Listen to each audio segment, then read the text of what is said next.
What is going on, guys? Evan here from Evan Sports Corner, back with another live stream on the channel. Today, we got a Monday Night Football matchup between the Miami Dolphins and the Pittsburgh Steelers. And here we go.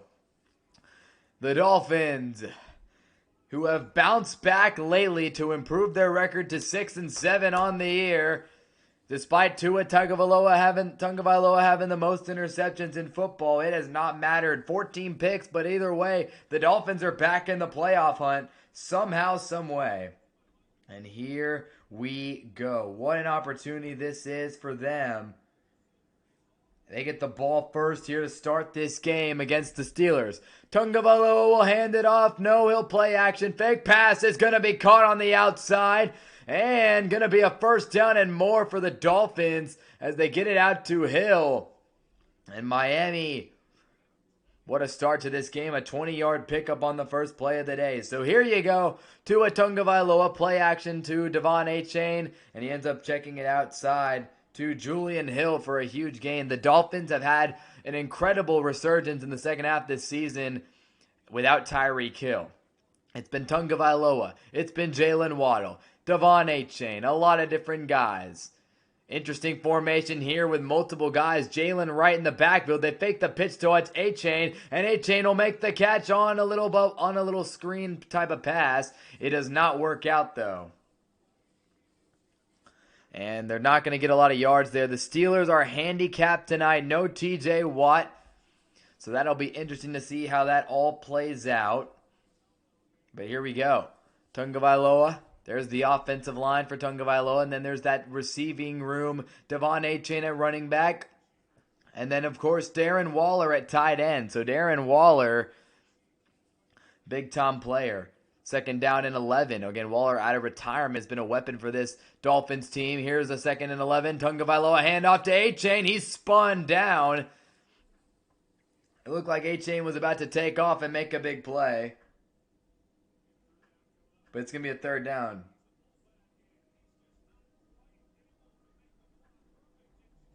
Here we go.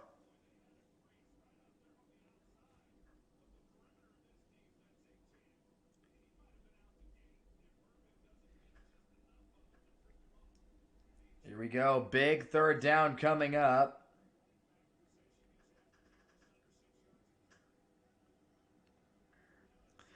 Third and 7 here. Dolphins have been one of the worst third down teams in the league this year. We'll see if they can pick it up. Empty set. Tagovailoa looking, running, throwing. Pass is low and incomplete. Looking for Waller. He was locked up there by Joey Porter. And the Steelers defense gets a stop. It's what they're known for. They're known for their defense.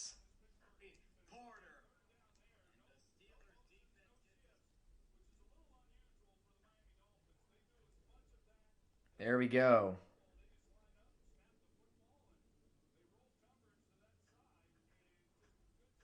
Cool, okay. Nice. So there you go. That's the start that they needed. Pittsburgh lets them get to midfield, but now Jake Bailey on to punt the football. And Bailey will send this one away. And the Steelers will have it. Oh, man, it went into the end zone for a touchback. The Dolphins nearly were able to down him at like the 1-yard line. It was close. They punt the football. And here comes Aaron Rodgers and the Steelers offense. So Rodgers, we know how Rodgers is. We know Rodgers is one of the greatest quarterbacks of all time. And obviously in his older age, he's not the same player he once was. By the way, if you're listening again, be sure to click the subscribe button. It really helps out the channel. He's not the same player he used to be. There's no doubt about that. But either way, Rodgers is still a very good player. Or he's still good enough. This season, the stats for Rodgers, not eye-popping, but 20 touchdowns and 7 picks is not terrible. And then they're led by their running back duo of Jalen Warren and Kenneth Gainwell. And then, of course, DK Metcalf at wide receiver, their new addition. They got rid of George Pickens. They bring in DK. And outside of DK, it's pretty slim pickings. Calvin Austin, Pat Freiermuth, this passing offense isn't the most explosive, so it's kind of tough for Rodgers.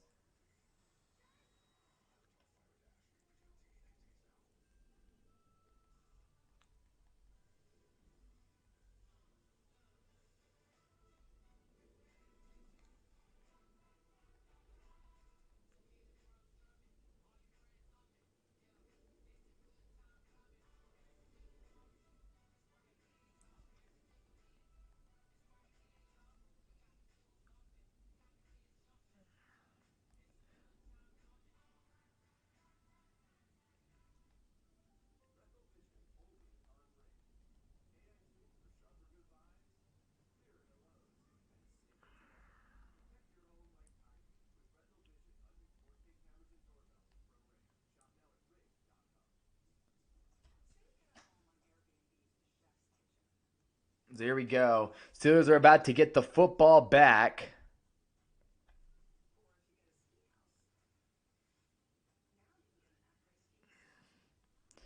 And we'll see what they can do on this drive.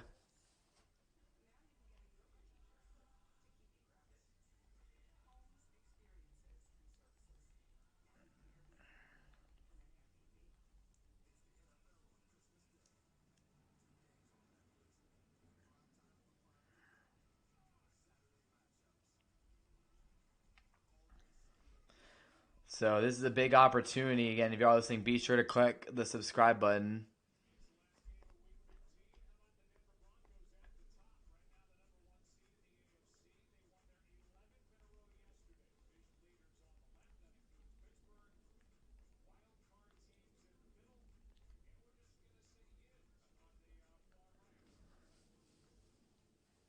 Here we go. Steelers will start at their own 20-yard line, and here we go. Aaron Rodgers, the quarterback, under center. He's got Warren. Play fake. Rodgers rolls out right. Pass is caught underneath by, I believe that's the former, or that Jonnu Smith, I believe, is the one who caught that pass.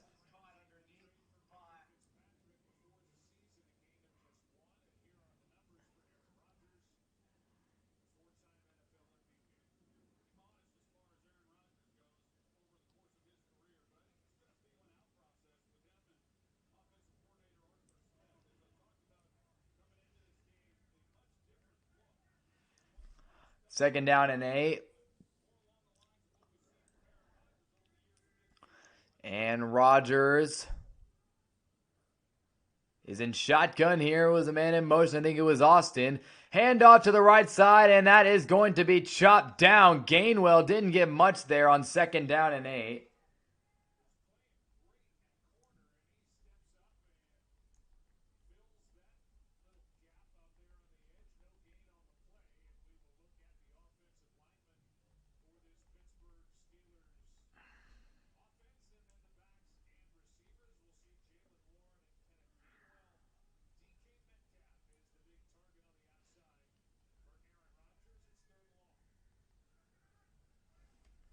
Third down and 8 in shotgun.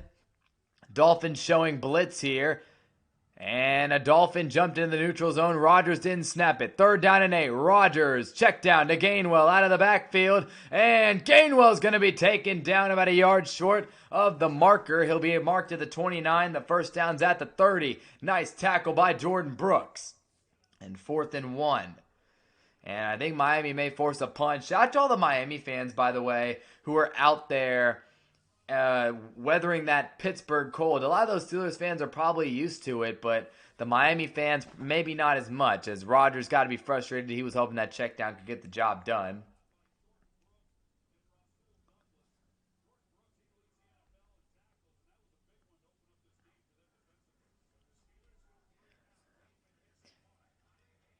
Corliss Waitman.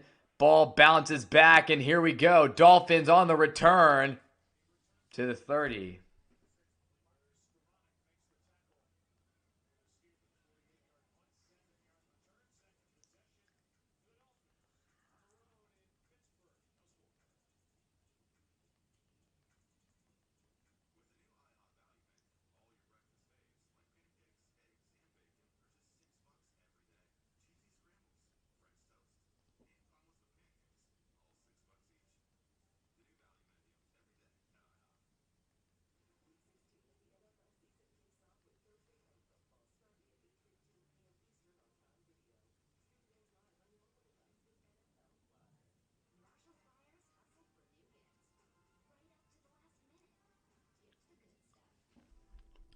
So the punt will go. The Dolphins are going to get the football now. Both teams punt on their opening drive.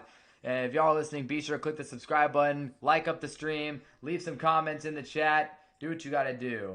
Very funny, Will. Yes, it was very funny. Yeah, I mean, it is what it is. The Miami Dolphins are, they're still in the hunt, I guess, for the playoffs in the AFC. But yeah, I mean, you look at it and it's just really simple. I mean, the Dolphins are still in it, and the Steelers are fighting for that NFC or that AFC North. It's going to be really close to determine It's gonna be really close to see, who comes out of that North Division. I think Cincinnati's all but eliminated, so is Cleveland. So it's really a Baltimore, Pittsburgh battle there. Both teams, have good defenses from what I've seen. Baltimore's had Lamar Jackson. He's been this year. I think he's been dealing with injuries and stuff like that. Zay Flowers, man, I've been hearing a lot of trash talk about that guy. But yeah, one thing I did want to touch on.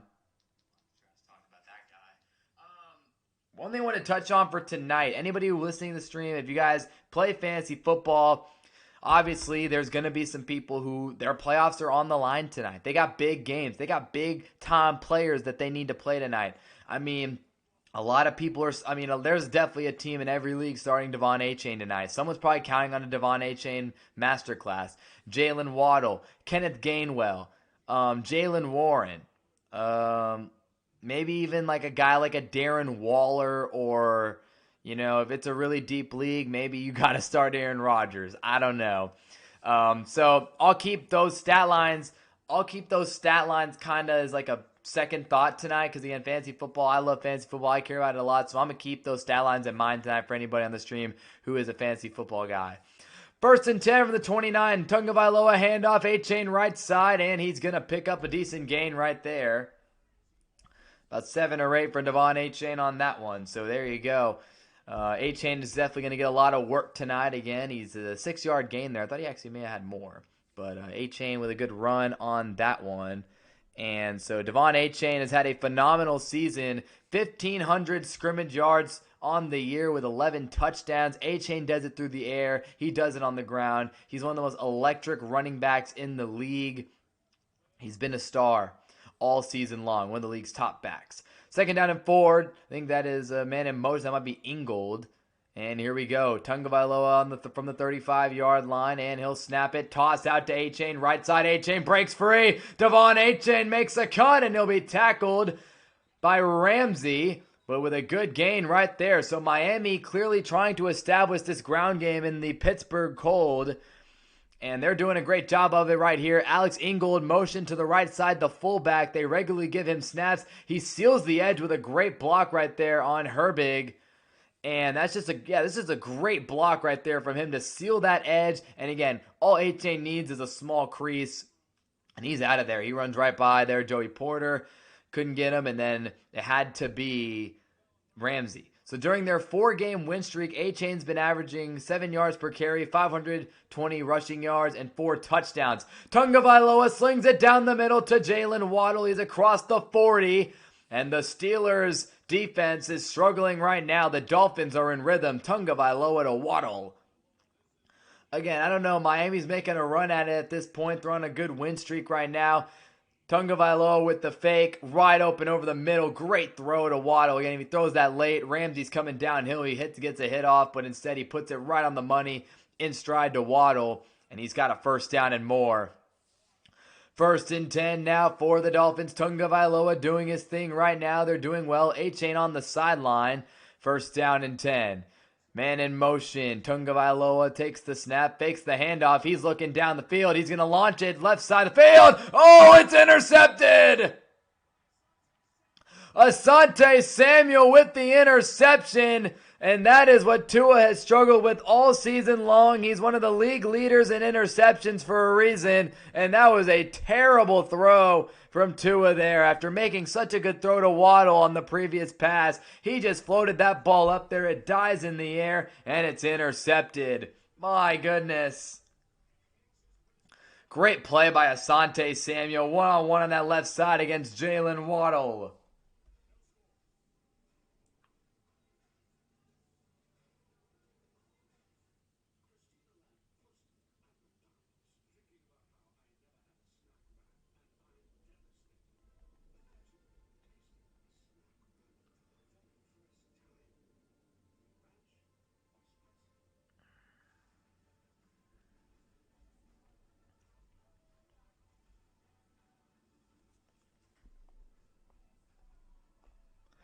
So that's a big interception early on in this game. Again, the Dolphins with a good drive going there too, man. And just, oh, man, what a decision.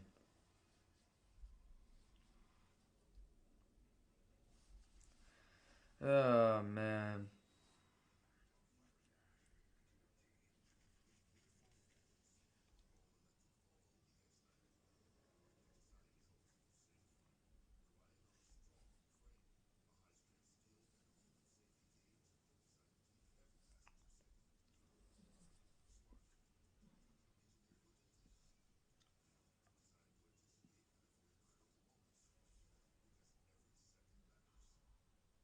Mm-mm-mm.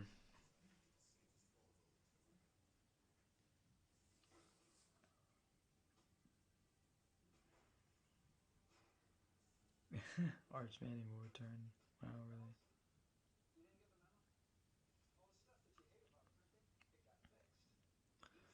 All right, so yeah, that is just a very, very tough start there for Tua. Um,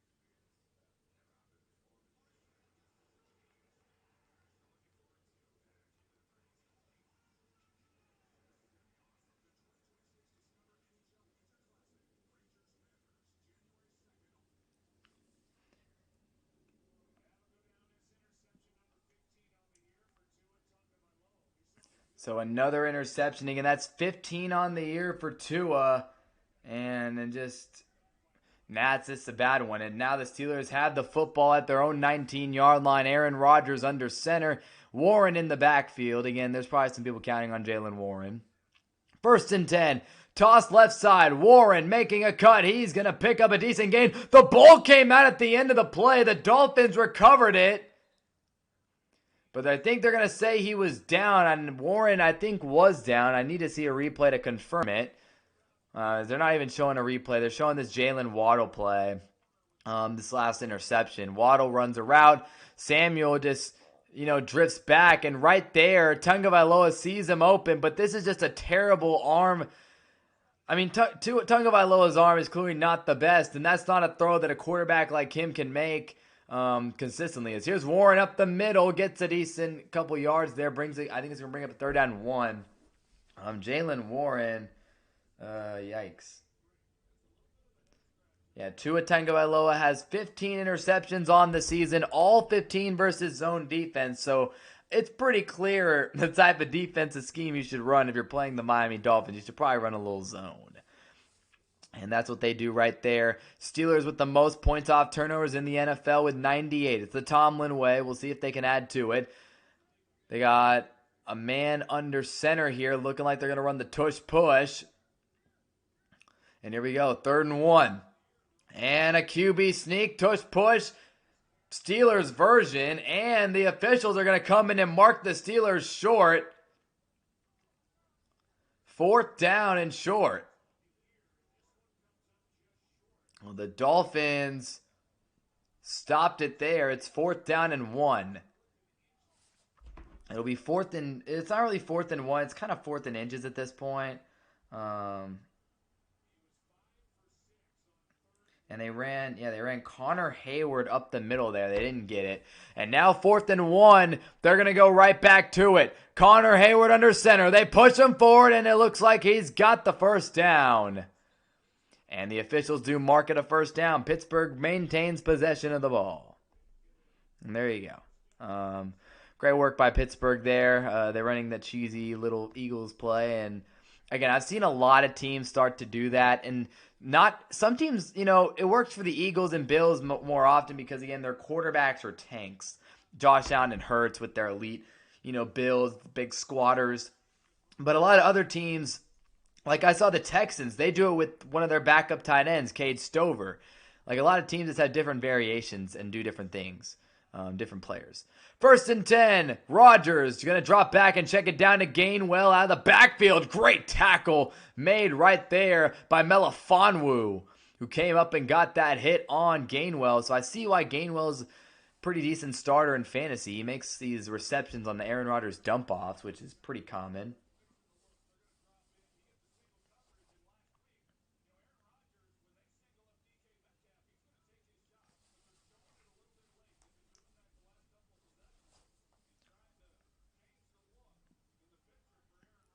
And there's Mike McDaniels. Well, Mike Daniels is the offensive coach. But the Dolphins have disguised coverage pre-snap on 29% of pass plays, which apparently is the third highest in the NFL. It's an interesting stat. Rodgers is an empty here on 2nd and 10. He's dropping back, looking over the middle of the field. Passes caught Metcalf across the midfield logo. DK Metcalf's first reception of the day.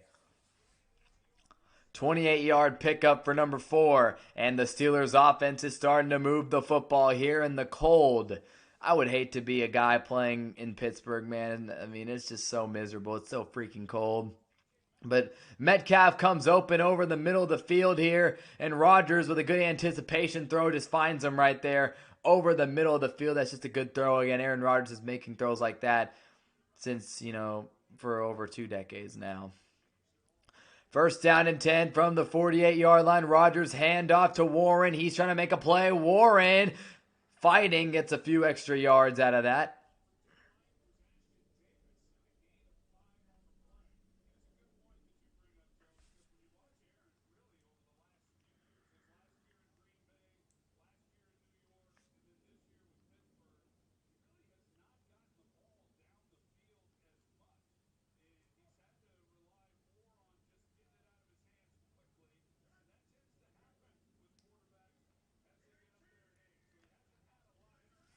Second down and 5. And Rodgers, handoff Warren right side, and he's not able to break out of the tackle from Jones.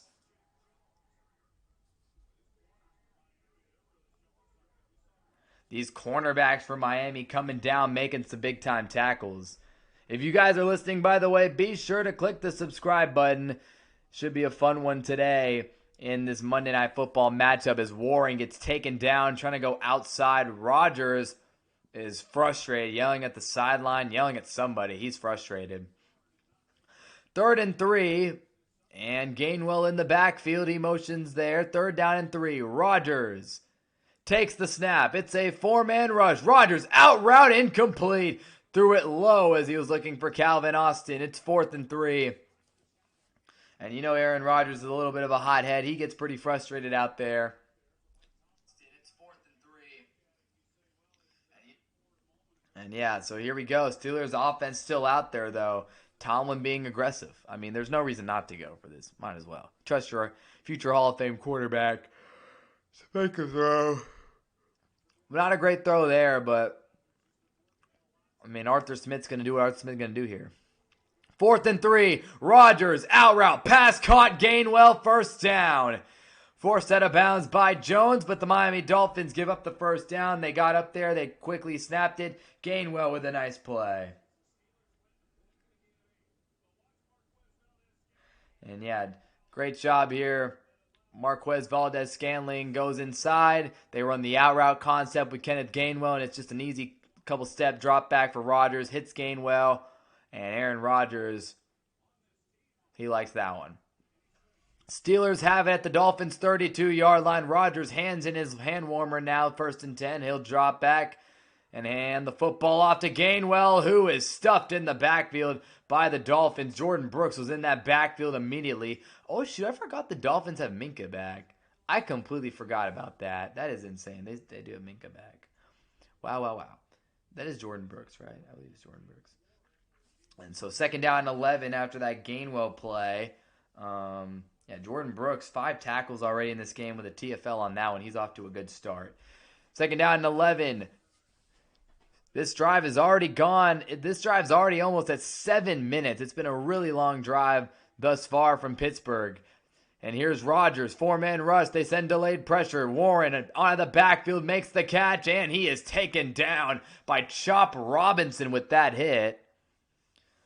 And so now 3rd down and long coming up for Pittsburgh. A lot of dump-off passes to Warren and Gainwell on this second drive here. Clearly a big part of the Steelers' offense is Warren got chopped down right there, and then Chop Robinson comes up and lays the boom on him. Warren kind of fell awkwardly, too. It was like one of those college football Madden animations where he kind of just like flailed down. It was weird. Nice play by Chop, though. 3rd down and 11. Dolphins show some pressure. Multiple guys up close to the line of scrimmage, one of them being Brooks. And here's a 3rd down and 11. 20 seconds in the first quarter. Rodgers, pressure coming. He's going to have to step up, and he's sacked. Jordan Brooks, continuing his great first quarter, gets the sack. And the Steelers will start the second quarter probably having to punt the football. We'll see if Boswell can knock this one down. But Brooks comes through the middle, got away there. Warren couldn't hold on, and eventually he slings Rodgers to the ground. And that ends the drive. Great job by the Miami defense. And again, shout out to Jordan Brooks. What a drive. What a game he's having so far. Again, a TFL and a sack on the same drive. That's some high-level linebacker play. So, second quarter will start with the Steelers probably kicking a field goal or punting. I'm really not sure.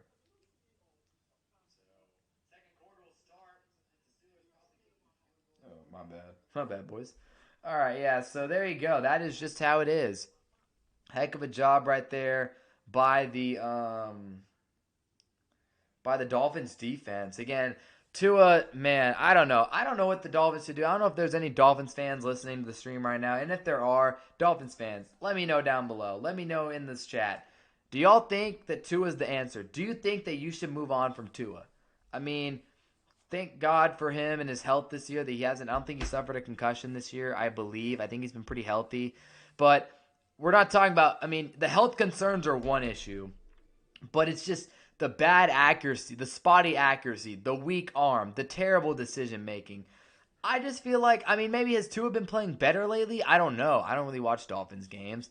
But, I mean, I just feel like Tua's just not all that. And I think Miami would be better going in a different direction down the line. I just don't know. Again, Dolphins fans, let me know down below. What should the Dolphins do with Tua? Should quarterback be a priority in this next draft? Should they wait for 27? Again, now that the Cowboys are pretty much eliminated from playoffs, I'm definitely going to start diving into more draft analysis, seeing who the top players are and guys like that. So there we go.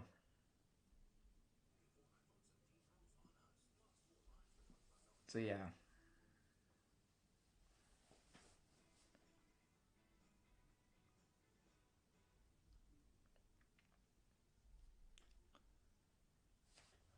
Man.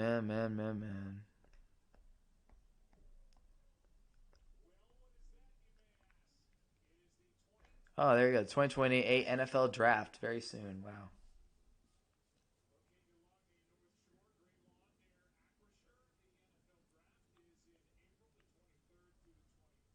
Hmm.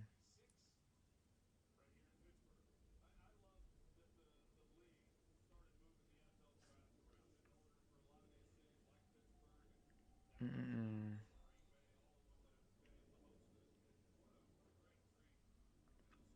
Here we go. Steelers are going to punt the football. I honestly thought Boswell was probably not going to kick that one, and this punt's going to go in the end zone for a touchback. So Dolphins will get it, and this game remains tied at 0-0. Again, if you are listening, be sure to click that sub button. We're officially 5 subs away from 1,600. It's been a good run the last couple days, last couple weeks in subs. So next, 5 more subs until 1,600. So yeah, 1.6K, close. So hopefully everybody subs up. Let me read the chat here. What it will have to say. 2 is the answer. He came in and fried us in the natty. We could have had 3 with Kirby. I mean, he was great at Bama. I think injuries really have ruined Tua. I mean, there's no doubt that your decision-making and processing speed definitely gets a lot worse when your freaking brain is dealt with so many blows and massive hits. I mean, there's no doubt that that's definitely a problem. But here we go. Starting at the 20-yard line, it'll be Tagovailoa handoff up the middle to Jalen Wright. And he will not go too far. A couple yards there. So the Dolphins it seems like they use Wright along with a little bit A-Chain as well. I don't think Ollie Gordon gets too much PT from what I've seen. But yeah, we're watching Tua Tagovailoa week 1 against the Colts. That was an awful interception he threw. Week 3 versus the Bills. Another awful interception straight to him. Week 7 versus the Browns. Man, some of these interceptions are just downright awful throws. Like genuinely either just straight to the guys that he's throwing it to, or just like genuinely throwing it so, like, he just lofts it. So slow, no velo. Here's a 2nd down and 8. It's a screen pass to Darren Waller, who's going to run upfield. And Waller, if he stayed in bounds, will have a 1st down.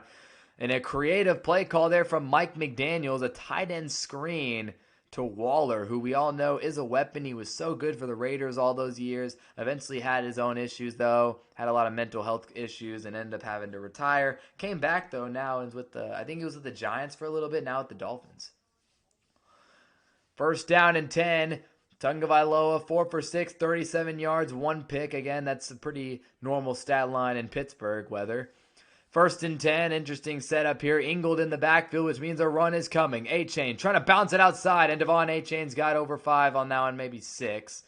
There goes A-Chain.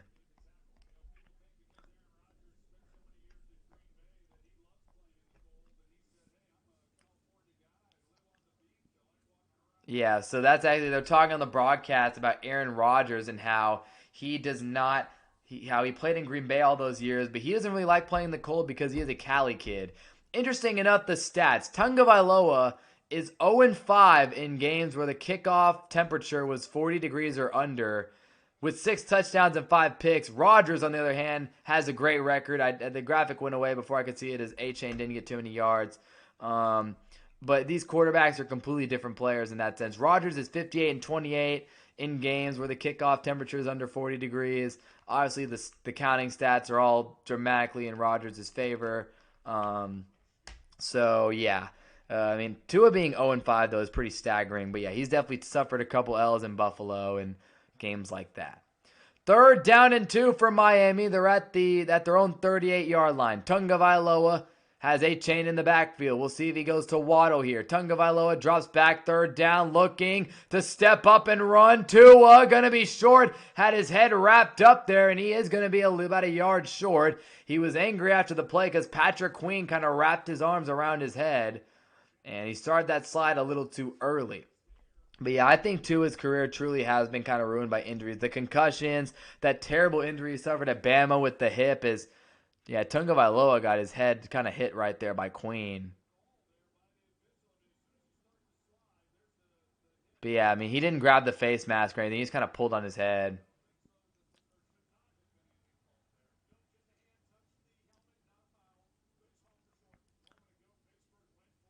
So 4th down and 1. What's happening here? Flag down? Really? Oh, wow. So 4th down and 1, and the Dolphins get called for a delay of game, so it's going to bring up a 4th down and 6. So again, this offense is for both teams struggling to get anything going today. And 4th down and 6, Miami will be forced to punt. I do feel like it's really tough for a team like Miami, though. Again, you play in the nice tropical Miami weather all year. You get to the playoffs, and all of a sudden you're traveling to Kansas City. You're traveling to Buffalo. You're traveling to Pittsburgh. You know, places where it's really freaking cold. Here's Bailey on to punt. And he'll send this one down to the 30. Oh, my goodness. Calvin Austin gets taken out right there on the punt return. My goodness, he didn't call fair catch, and he paid the price for that one, no doubt. He took a big hit right here. Crushing blow. So Steelers get the football back 0-0 with 11:04 to go in the 2nd quarter. But I feel like that's tough. I mean, if you guys are listening, be sure to click the subscribe button. But again, you just got to be able to adapt and be able to play in the cold, I guess, is kind of the motto. I mean, hey, you got to be ready for all types of weather. Football weather, you know? College football, that's not as much of an issue. I mean, yeah, it's an issue the first playoff games where it's at home away type of deal, or it's an away game for one team. Maybe, like let's say one year, Alabama has to travel to, I don't know, Ohio State, might be a little cold. I know last year Tennessee tried to play big bad boys when they went up to the shoe and they came out all shirtless, like, oh, we don't care about the cold, and then Ohio State boat raced them. But once you get past that, it's like, okay, well, then you have the Rose Bowl out in Pasadena. That's pretty solid weather. A couple dome stadiums like the Cardinals. I think the Cardinals is a dome, right? The Superdome usually hosts the play. I think usually hosts the Falcon Stadium hosts the Sugar Bowl. Or no, I'm an idiot. They host the Chick-fil-A Peach Bowl. Then the Saints Stadium hosts the Sugar Bowl. So once you get deep into January and where it gets really really cold, it's really playoff football weather. College football, the games are usually in pretty nice locations, pretty cozy locations, and the weather doesn't play too much of an impact most of the time. So, that's just how it is. But I would hate to have to play in frigid cold temperatures. I would hate it. I really, really would hate it if that was how it had to be. I would hate that because, that sucks. That really does suck. Imagine having to play. You play all year in like cozy 50, 60, 70 degree temperatures. That really does suck. And then you have to all of a sudden flip a switch and go where it's like freaking under 20. In some cases, under 30, under 40. Oh, man. Us Southerners, man, we aren't really built for that type of weather. So, whatsoever. But, yeah. That's a quick little tidbit there. And again, it makes sense. I remember when Miami went to Kansas City for a playoff game a couple seasons ago. It was just completely brutal. The Dolphins had a great regular season and then just got completely demolished by Mahomes because they just didn't have a clue out there in the cold. Steelers will start from their own 29-yard line. Aaron Rodgers under center, pitch out to Jaylen Warren. He runs through a hole. Warren makes a cut. He's into the second level. Warren across the 50 with a big run. A flag is down, though. It is coming back. I think it's going to be a hold.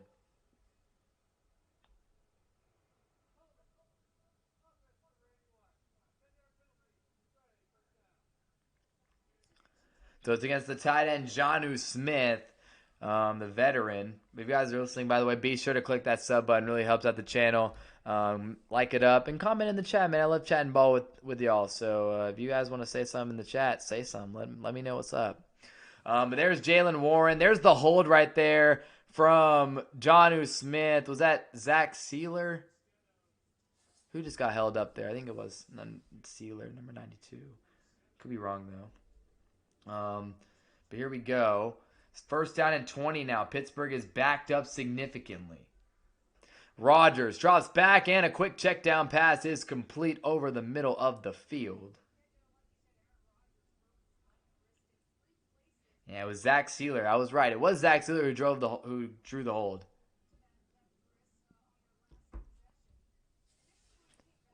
Well, Aaron Rodgers has been dealing with a significant wrist injury. He landed on it pretty hard right there after getting sacked. Here's a second down and 13. Rodgers throws the check down to Darnell Washington, the former Georgia Bulldog athletic freak, and he's just not going down. It takes a host of Dolphins to finally get him to the ground. My goodness, Darnell Washington is an athletic freak. Again, I feel like he should be used a lot more than Pittsburgh actually uses him. Again, third round pick out of Georgia, 6'7", 264, moves so fluidly. He's fast. I remember he was a combine freak. His 40 time, I'm pretty sure, was pretty ridiculous. He was a backup at Georgia, too. Guys just always had the athleticism. Maybe he's just not as good of a blocker, route runner. I don't know. Will, you can tell me if you're here. Washington at 298 yards on the season with a touchdown. Third down and 3 for the Steelers. They've gotten back into range. Here we go. Rodgers, third down. Pressure comes, and he is going to be slung down by Sealer. What a drive for number 92. He draws the hold on the run, and then he gets the drive-ending sack on Rodgers, and this Dolphins pass rush gets it done again. Sealer doing his job in the middle, just gets through, causes some mayhem in the middle, and then eventually when Rodgers has to step up, Sealer cleans it up as Robinson was over there trying to make a play. And now Malik Washington will get another return as Corliss Waitman punts it away for Pittsburgh. Washington back to return. Ball takes the bounce at about the 30, and that's where the Steelers will field it. So Miami gets another stop. Again, it's been an all-defensive battle. Aaron Rodgers can't get anything going right now, and there he is trying to protect that wrist. He's got it taped up, wrapped up, whatever the deal is. And again, another stop. It is 0-0. This is just classic Pittsburgh Steelers football.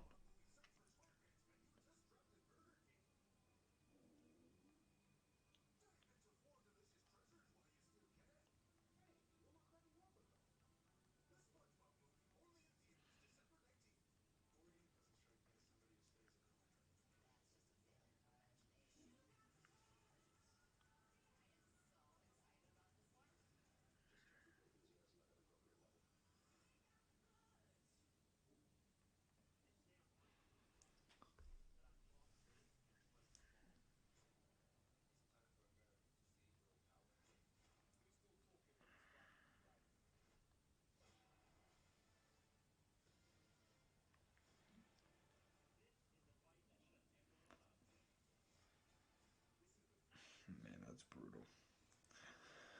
Yeah, I mean, it's been a very defensive game so far today. Miami and Pittsburgh, you got Tua out here just slinging the ball to defenders and doing just really nothing positive. And then on the other side of things, Steelers' offensive line's really not doing a very good job pass protecting.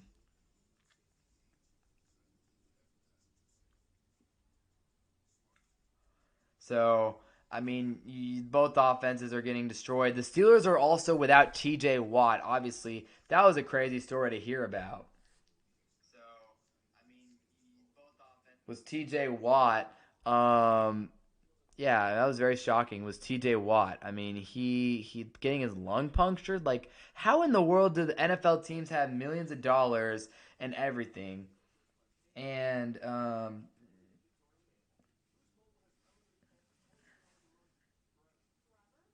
yeah, how does TJ? I just don't get it. How does TJ Watt? How do you have the best medical staff in the world? Or you're supposedly have the best medical staff in the world, and you puncture the guy's lung. I don't know. Anyways, they're showing the stats right now. The Steelers won 4 of their first 5 games, meanwhile the Dolphins lost 6 of their first 7. But as of late, these two teams are in completely opposite directions in terms of how it's been going. The Steelers have lost a bunch of games, and the Dolphins have completely struggled. And oh my gosh, there's a 6-7 graphic being showed by ESPN. I am lost for words. Darnell sent to stud. Darnell's behind Brock. That's what I thought. I was like, okay, I figured that he was behind Bowers because he's too much of an athletic freak not to play. Handoff to A-Chain, right side, gets a block, and he'll get about 5 there. Tackle made by Harrison on the right side. Again, Devon A-Chain's a scary man. I mean, he gets free, then you know what he can do. Oh, man, that is a funny graphic. I love the graphics that these networks make, man. They're always just so funny and goofy, but it's beautiful. And it's beautiful. That's what we love to see in our sport of football, is goofy graphics like this. First 3 drives of the game, the Dolphins have 7 rushes for 36 yards, which is actually pretty efficient. They haven't done too well in the passing game, though. Second down and 6 here. Tungavailoa fakes the handoff to A-Chain. Looking left side, Tungavailoa pump fakes, looking left, throwing, and he's going to throw it away. Thanks. Tungavailoa. So third down and 6 coming up for Tua Tagovailoa. They had Ingold in the game. It looked like it was going to be an I-form run. Tua fakes both ways. And great coverage by the Steelers on the back end. They covered everybody. Waddle was pretty much blanketed on that one. And now here's a third down and 6. Crowd in Pittsburgh getting loud here. Can their defense do it again? Dolphins are 34-32 in 4 years under Mike McDaniel. And yeah, they've just been the definition of mid. Neither team's converted a third down tonight. Can Tagovailoa do it here? Pressure coming. He's got to step up and roll out left. Fires down the field. It's caught for a first down by A-Chain to the Steelers' 41-yard line. And again, before that completion, Miami was 0 for 2 on third down. Pittsburgh was 0 for 5. That's the first third down of the entire night converted by one of these two teams. And it's Tagovailoa going off script, making a nice throw on the run to Devon A-Chain, who came out of the backfield, ran a little Texas route type of concept, and he just keeps going down the field. Tagovailoa with good touch on this throw, puts it down the field. That's a really nice throw and a really nice play by A-Chain to keep going. A little playmaker.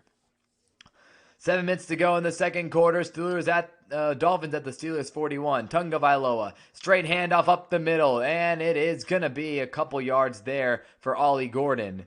The young running back out of Oklahoma State gives a breather for A-Chain, who just made that big play. If you guys listening, by the way, be sure to click the sub button. Devon A-Chain is an amazing player.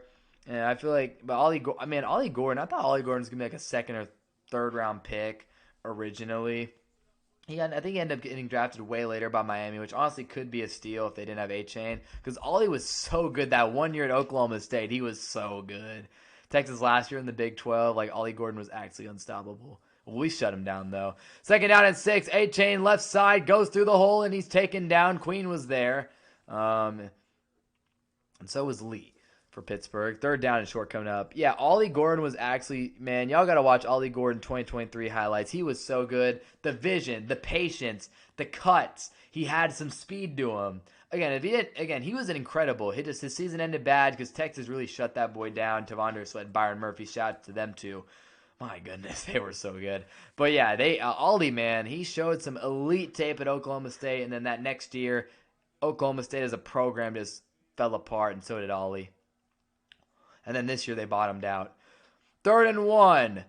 Tagovailoa in shotgun. A-Chain. No, it's going to be Gordon, who's swallowed up for a huge loss by Patrick Queen. The former Baltimore Raven linebacker just swallowed up Ollie Gordon for a big loss on 3rd and 1. And Ollie is hurt right now. So one of his only carries of the game, he gets injured. Queen just shoots this gap easily. And no one blocks him. He literally comes through the gap untouched. He read the play perfectly, and Gordon tried to make a cut and just spun down by Patrick Queen, who makes an elite play. And unfortunately for Miami, one of their running back depth pieces, and Ollie Gordon is still down. Okay, he's up, and he's being taken off the field gingerly by the training staff. There it is. Ollie Gordon again, 6'2", 6'2", 225. Wow, that's taller than I thought. 6th round pick out of Oklahoma State. Again, I'm telling y'all, I thought this dude was gonna be a top 3 day 2 pick at worst. After that year at Oklahoma State, but yeah, everything just went to crap for him. His body just kind of got tangled up awkwardly there. That did not look too good. Hopefully Ollie's all right. If you are listening, though, be sure to click the sub button and like up the stream. 4th and 5, and Miami is going to attempt a field goal for the first points of the night. Neither team has scored with 5:20 to go. Riley Patterson is 5 for 11 in his career from 50-plus yards, 1 for 2 this year.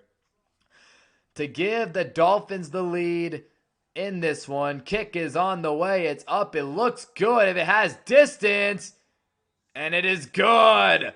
Nice kick from Patterson, and Miami takes a 3-0 lead. First points of the night, scored by Mike McDaniel's squad. So here we go. Steelers will get the football back. But yeah, that was a great kick. He really drilled that one through. That was nice. That was a good kick.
Alrighty. This is going to be an interesting drive here for Pittsburgh. They just haven't been able to get any sort of offense going in this game. Miami finally got something, a little something there. Again, Devon A-Chain with some big plays. Let's go through some fantasy football right now just for anybody who is listening. And again, you need a big fantasy day today. I'll go through the leagues and see who is balling. So Devon A-Chain right now has 8.5 points in my league. So probably around 8 points. Yeah, 8.5. Jalen Waddle with 2 points. Again, this is for, just to take this into consideration, this is for PPR, by the way. My league is PPR, point per reception. So Waddle has 2 points in PPR leagues right now. They're actually doing a fancy recap right now on the ESPN broadcast, and Trevor Lawrence 5 touchdowns, 0 picks, and then Kyle Pitts with a generational game against the Bucs last week. Jalen Warren only has 2.6 points today in PPR leagues. So even less than half PPR, which is embarrassing. DK Metcalf has 3.2 points. Darren Waller 1.8. Again, in a game like this, it's been a really, really slow fantasy day. Aaron Rodgers only has a couple points as well. Steelers defense in my league has 9.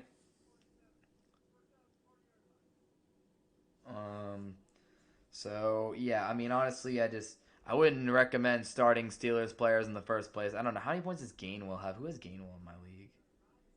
That's the guy I want. Calvin Austin has 0. There was a flag on the kickoff, and the Steelers are going to get the ball in good field position, I believe. Which in a game like this, field position really is everything. Yeah, Gainwell is 4.5 in my PPR league. Rodgers is efficient, 8 for 9 tonight. He's been efficient, but not really pushing the ball down the field vertically. Going with the screen pass here out to Jonnu Smith, who ran someone over, and Jonnu's got a first down. He just completely trucked somebody to the ground right there, like a freight train.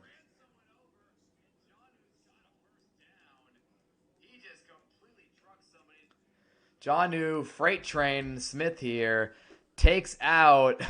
Who's 8 there, man? Who just got destroyed? Is that Minka who showed him out? It wasn't Minka who got trucked, by the way. But someone just got their stuff rocked. And the Steelers now have the ball at the 50-yard line. They're right at midfield. Again, good field position because of the penalty on the kick. I think it was like some sort of illegal formation, false start kind of deal, offsides. I don't know. Rodgers, first down, handoff to Warren. He finds a little crease, gets a few before being brought down. I'm out of curiosity. I want to know who got trucked.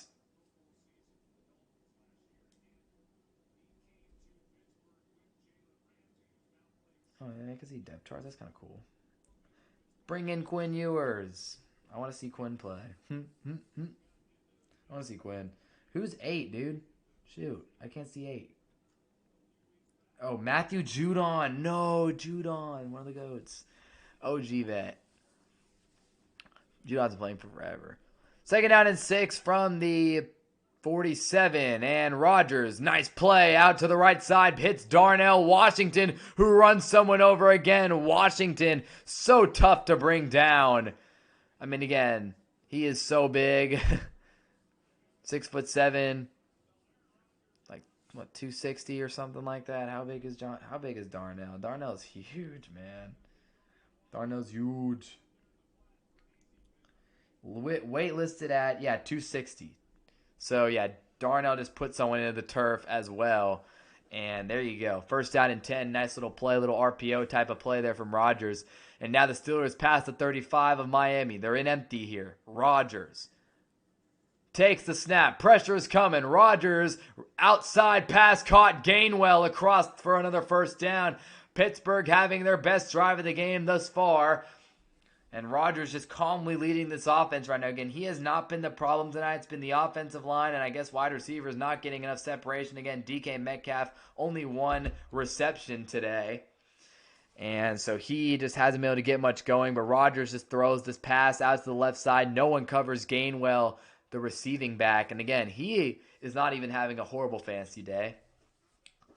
First down and 10 again. Rodgers still only 1 incompletion on the day, and the Steelers couldn't get their play set up in time. They're going to have to burn a timeout here with 2:36 left in the first half. So Arthur Smith will get his offense together and try to figure out what to do here in this final couple plays, final sequence here. Do you go to Metcalf? I mean, Metcalf not getting the ball. Oh, shoot, they have Adam Thielen? What the heck? Wow, that's crazy. Yeah, Adam Thielen. I forgot. I thought that this guy was just gonna finish out his career in Minnesota. Thielen is one of the best stories in league history. 5th undrafted player to put up 8,000 career yards. He's 3rd in Vikings history in touchdowns. He's up there in top 5 in like yards and receptions. Thielen is one of the greatest receivers in Vikings history, and they've had some very good receivers. They've had Randy Moss, and then they have Chris Carter too, if I'm not mistaken. Yeah, they had Chris Carter. They've had some Justin Jefferson, but Adam Thielen right in between all those guys, very, very good player. Was so good for them for so long. And they had Stephon Diggs too. 1st and 10, tossed out to Gainwell, right side. Again, Stephon Diggs is going to be a guy. Well, Stephon Diggs will actually always be remembered in Minnesota because of the Minneapolis Miracle. But when I think of Stephon Diggs, I think Minneapolis Miracle and I think Buffalo Bills because he was with the Bills for like a really long time. Which, again, I tend to forget. Now he's in New England, so Diggs has kind of bounced around a little bit. But he did start in Minnesota, and he was a dog. Him and Thielen were a great duo with Keenum too, which is crazy. If you guys are listening again, if you haven't subbed, my throat. If you haven't subbed already, be sure to click that subscribe button, smash the like button, comment in the chat. 2nd down and 6, and we have a stoppage for the 2-minute warning. So Rodgers with an efficient game thus far, but the Steelers offense not getting it done.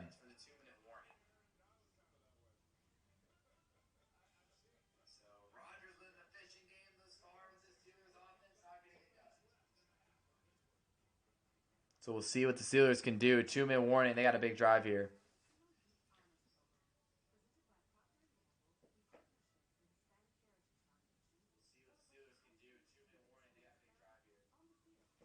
All right, cool. Just had to test my audio and make sure we're all good. Also, cannot check the chat on my... The chat, for some reason, doesn't pop up on the iPad. It's really weird. I have to look at my phone here and there, but... Yeah, so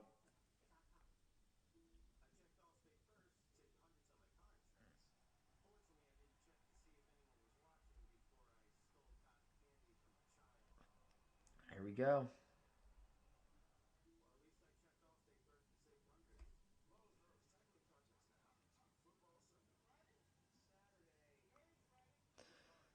Oh, man. All right. Yeah, this is just a big spot here for Pittsburgh. Oh, I'm such an idiot. I never even changed the possession arrow. Wow, I'm so dumb. I usually forget at least once a game to do that. Or I click it and it doesn't register. But there you go. Steelers do have the football. The possession arrow is wrong. Now it's right.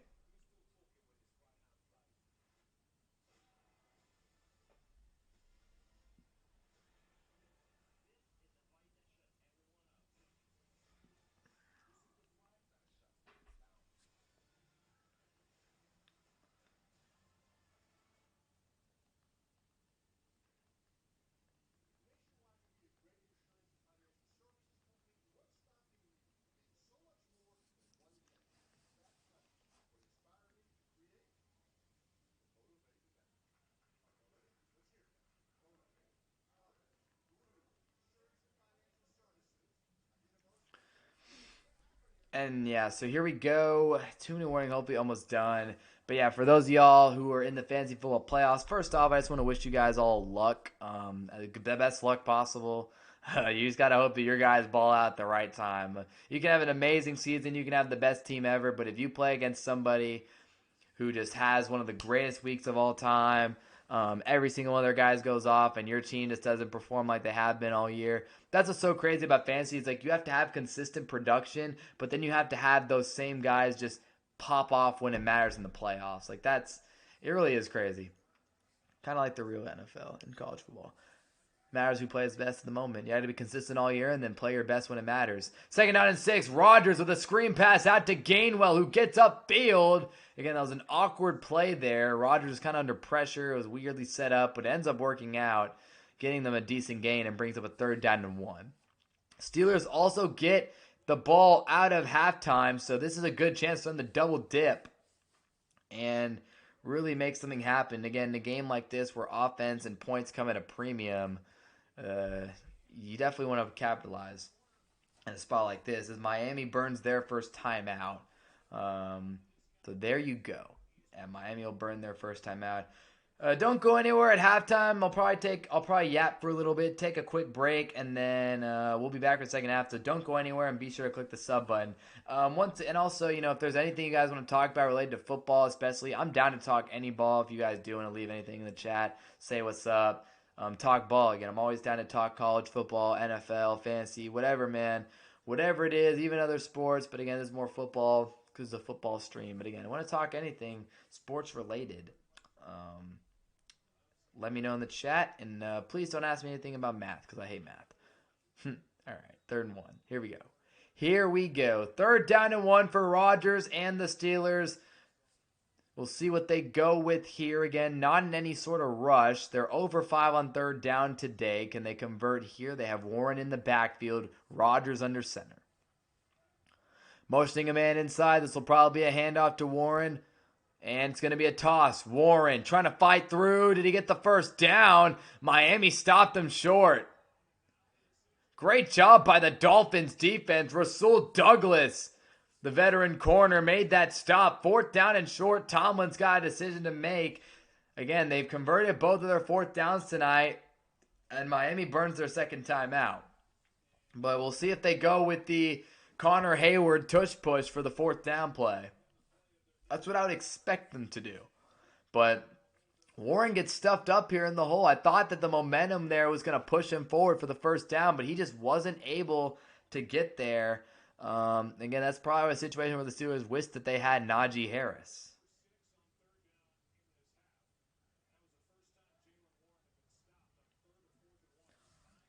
Najee obviously done for the year, and he's on the Chargers now too.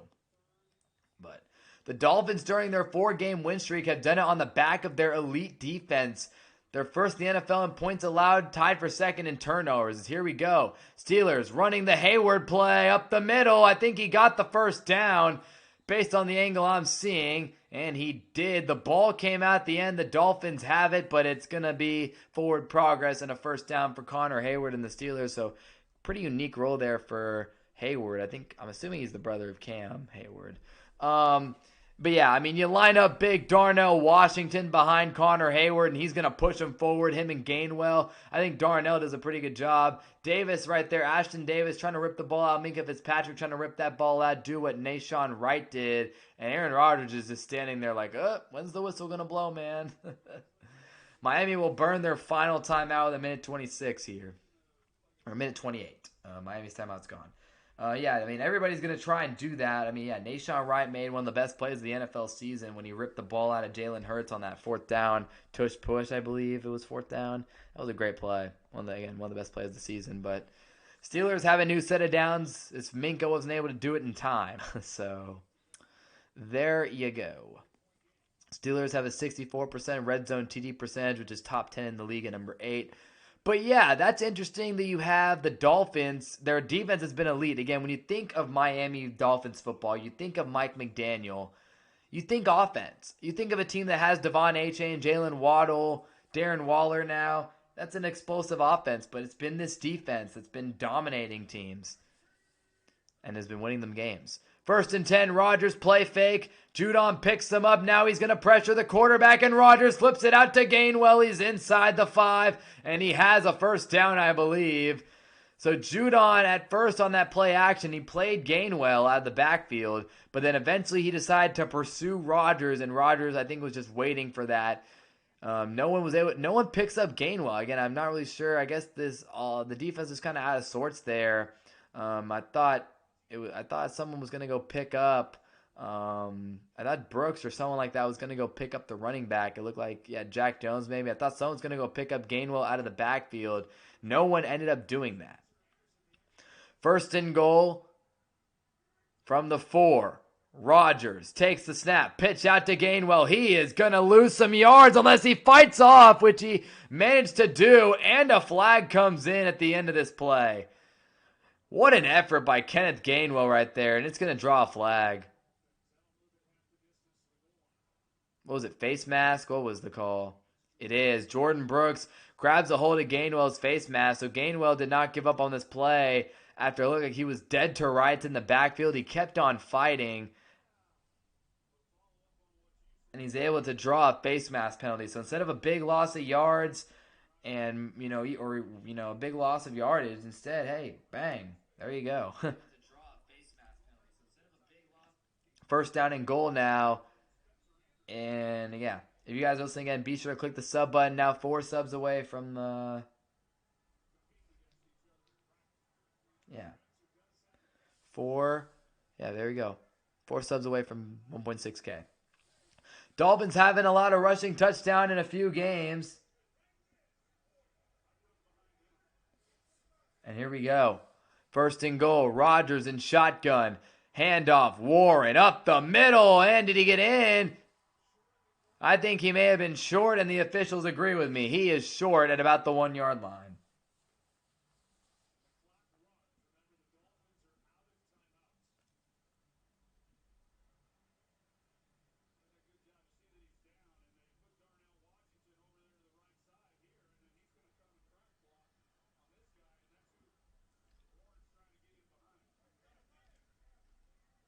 So here we go. Second down and goal. Clock is running. Steelers trying to get as much time off the clock as possible. It's down to 45 seconds.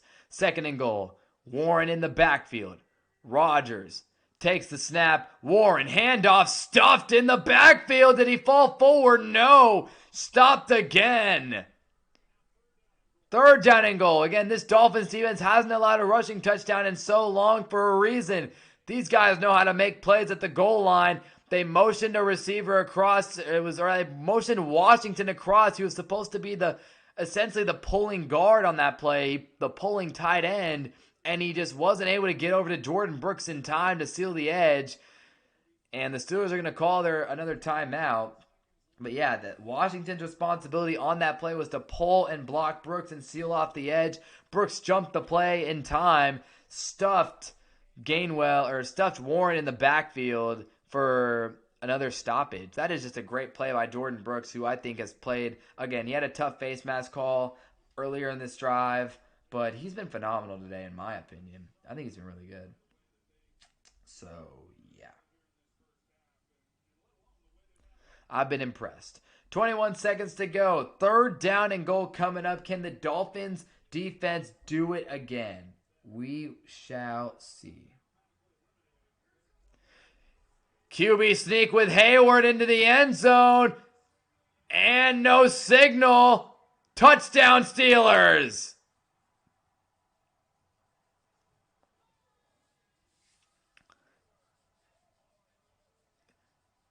The officials made the call. Hayward gets in on the QB on the tush push.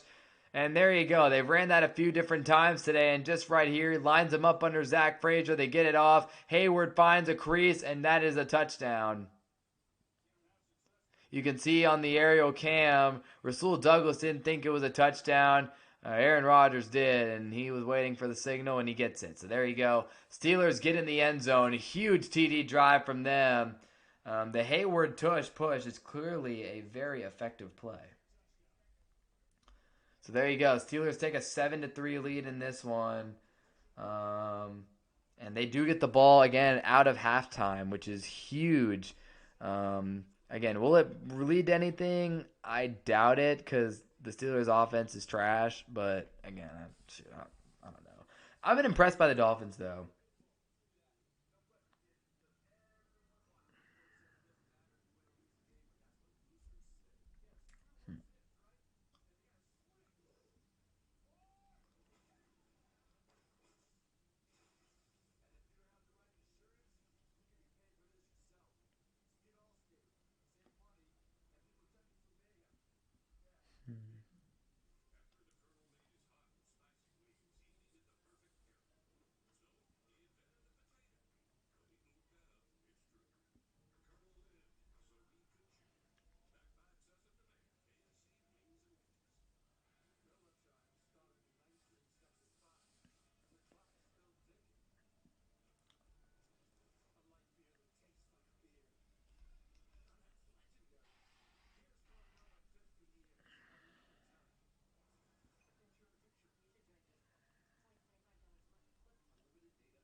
Wow. This has been crazy. I can't believe that the Steelers are actually able to put together a good drive for once, but they got it done in a multitude of ways.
So here we go.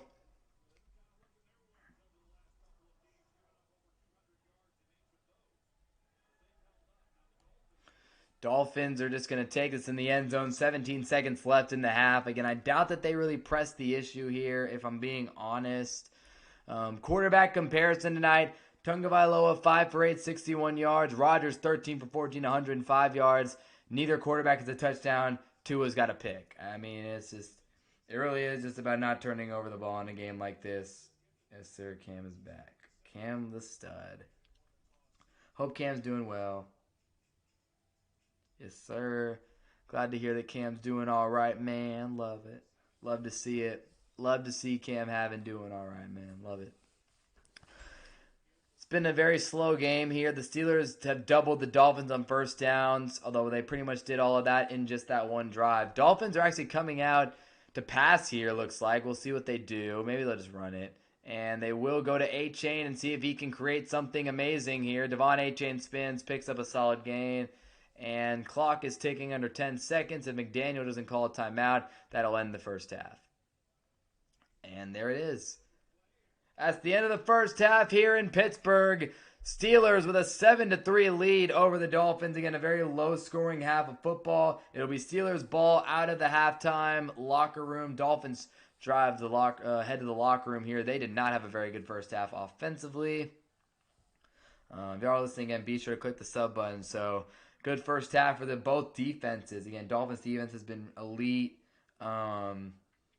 Elite lately. But today it's a game where they're gonna need their offense to step up. Again, because we know the Steelers.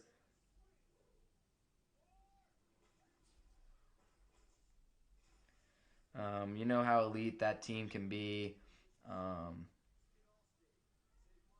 You know how elite the Dolphins defense can be, but I mean the offense has struggled today, and I don't know, something's got to give, because again we know the Steelers defense is also using to be good. I mean it's impressive. The Steelers defense has been great today without T.J. Watt. T.J. Watt got his lung punctured trying to do some dry needling, and dude got his lung punctured. I mean freak stuff. So hopefully T.J. is all right. Halftime ends in 12 minutes. Dolphins currently as a team, it's not just a Tua issue. 13 straight losses when temperatures sub 40 at a kickoff. Again, a team that's used to playing in Miami weather, and they have to, and then they have to play in the cold a lot because a lot of the AFC's top contenders over the years have been teams that play in cold temperatures. I mean, Pittsburgh, KC, Buffalo, New England, all these teams, they're all cold weather teams, really cold weather, blizzards at times. So like imagine if the Miami Hurricanes had to go up to like Columbus, Ohio for a playoff game. They instead go to Kyle Field where they play Texas A&M. It probably won't be too cold out there because it's Texas, maybe a little chilly, but nothing out of the ordinary. So we just. It's crazy, man. Anyways, I think I'll do it for the stream, or the first half of the stream. I'll catch you all for the second half. Nobody go anywhere. Be sure to click the sub button and like up the stream. And then, again, I'll be back probably in about 10 minutes or so, or maybe 5. I'll probably be back in like 5 or 10 minutes. So, yeah, man, y'all stay tuned. Second half, Steelers, Dolphins coming up soon.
All right, came back just in time for the start of the second half. So here we go.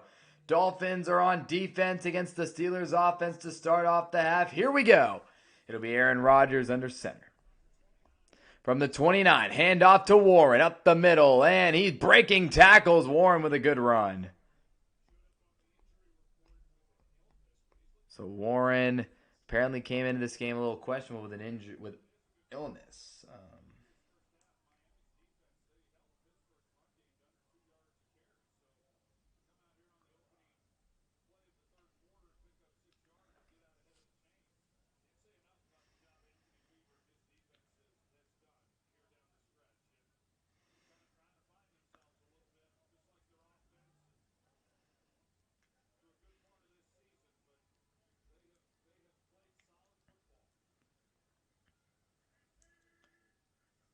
Here we go, 2nd down and 4, handoff up the middle to Warren, and he's dragging defenders. He's going to be really close to the marker, but I think he's going to be just a little short.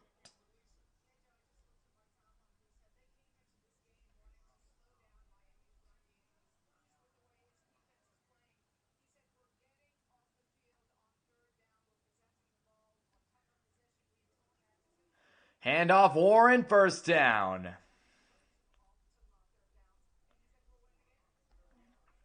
So 1st down and 10 coming up here for Jaylen Warren and the Steelers. He's gotten the ball to start this half a few times. He's making plays, and there you go, 1st down. So we'll see how this game ends up finishing out again. It's been a very slow, defensive, grind-out type of game in Pittsburgh. You expect it with the temperatures being what they are. Here we go. 1st and 10. Handoff up the middle. Gainwell, right side, and he breaks a tackle. Kenneth Gainwell down the sideline, forced out by Fitzpatrick. And the Steelers are wearing this Miami defense down to start this second half with a big run from Kenneth Gainwell. After all the carries from Warren, they bring Gainwell in. He makes a huge play. He cut it back into the outside. Missed tackle from Ashton Davis, and Gainwell's free.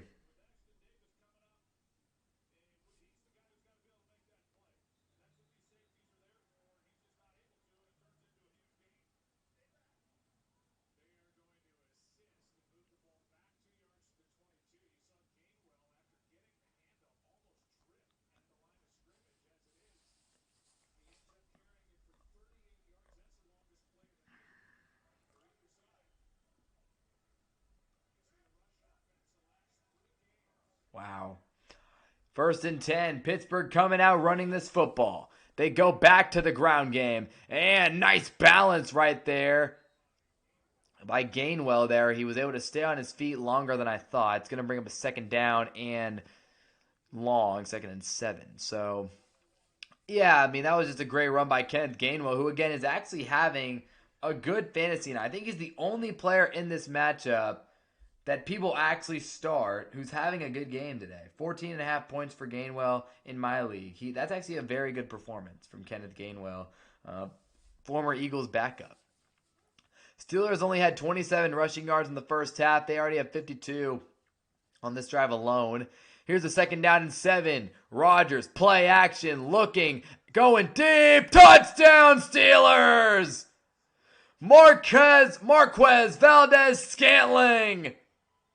And Pittsburgh, they did it. They double dipped. I didn't think they were going to, but they did it. They double dip out of the half. They get 2 touchdowns, one before, one after, and they are now in full control of this football game.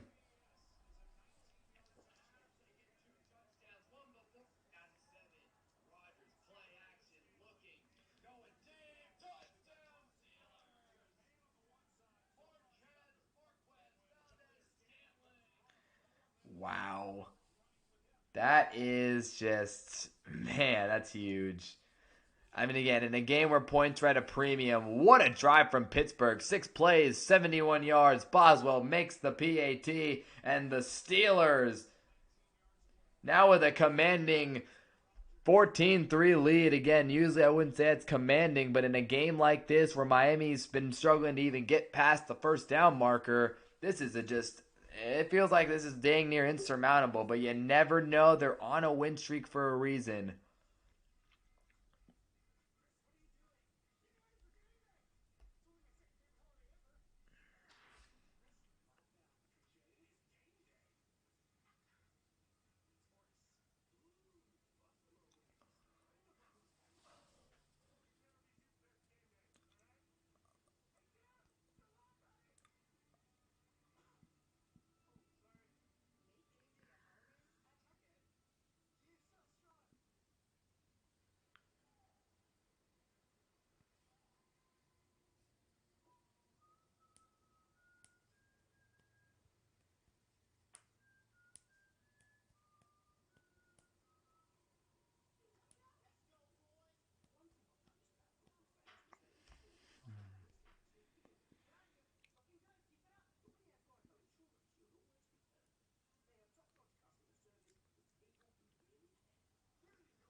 Yeah, this has just been crazy to see the Steelers. They really didn't score any points all game until the last 2 minutes of the half, and then just randomly pulled out a 70-yard six-play drive. I mean, they finally did it. I mean, they ripped off a big run, and then they didn't really do anything crazy offensively. They just ran the football well, and then eventually they ran play action, and Rodgers made the throw that they needed. I mean, that's Steelers football in a nutshell for you. They've been the exact same franchise pretty much Tomlin's entire tenure, but it doesn't bode well for fantasy.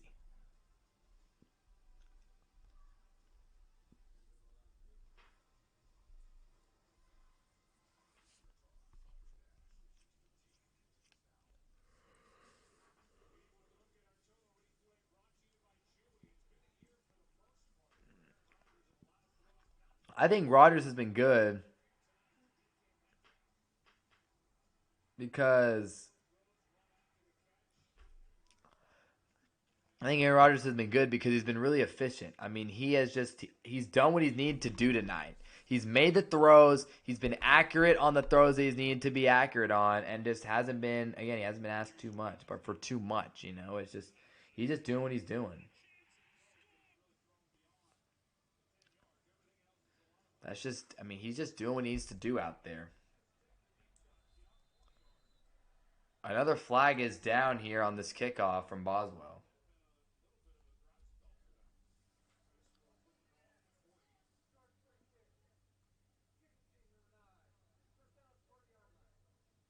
Oh, dang! First down at the 40-yard line for Miami coming up. This is big, big drive, big drive.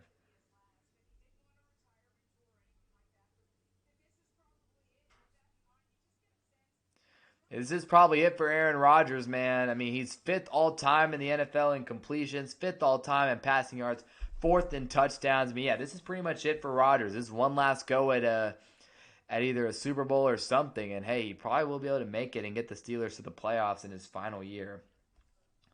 So good for Rodgers. It's great to see that he's still playing at a pretty good level. I mean, he's been doing this for forever. And yeah, this is probably the last dance for A Rod. First and 10. Ingold in motion. They go to Devon A. Chain. Bounces it outside. He is stuffed at the line of scrimmage by Cameron Hayward. So the Haywards have been making plays today. Connor got a touchdown. Cam got a nice tackle there. And Cam Hayward is in his 225th career game played, second most in Pittsburgh Steelers history. I mean, you talk about a guy who bleeds black and gold through and through. That's Cameron Hayward, no doubt about that. He's been an anchor of the Steelers' defensive line for years. The Dolphins are one of the lowest scoring third quarter teams in the NFL. They've only scored 27 in the third quarter in total this entire year. They've been a terrible third quarter team. Can that change here on this drive, though, with the good field position? Tungavailoa looking around, and he's just going to check it down to Ingold there for only a few yards. Again, just such a just basic and boring, bland offense. I mean, it's just look one way, nothing there. Look another way, nothing. Like, you have Jalen freaking Waddle, man. Rodgers has been the oldest starting quarterback in the NFL all year until Phillip Rivers randomly decided to come out of retirement. And again, you got Stafford and Cousins at 37. And what's cool is that the next Monday night or Monday Night Football, I think it's the next Monday night, you'll have the Falcons and Rams, so two of the oldest quarterbacks in the league, and then the Colts will also be playing. So that's pretty cool. 3rd and 6. Blitz is coming. Tagovailoa rolling out. Sacked.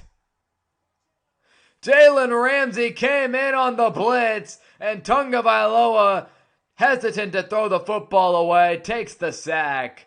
And Pittsburgh's defense continues to have this Dolphins offense just absolutely locked down. Tagovailoa felt the pressure. Nothing open down the field. Didn't try to make the throw. Oh, man, I know Dolphins fans are just furious with him right now. He just has nothing tonight. 4th and 18. Another punt coming for Bailey. He's been a busy man tonight. Steelers are going to get this at the 15-yard line, and they'll look to return it. Nice spin from Austin. He'll get a couple yards, and the Dolphins defense will be tasked with trying to get a stop. But again, like I said, after that second touchdown, it's going to be a really, really, really tough battle, uphill battle for the Dolphins.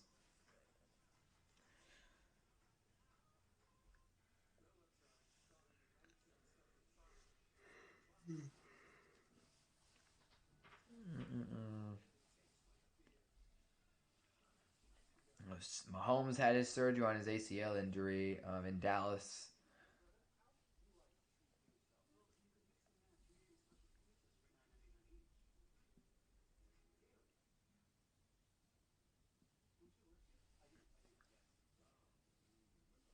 Nice. Oh, man.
Steelers getting the football back. Aaron Rodgers has been looking really good today. Again, only one incompletion.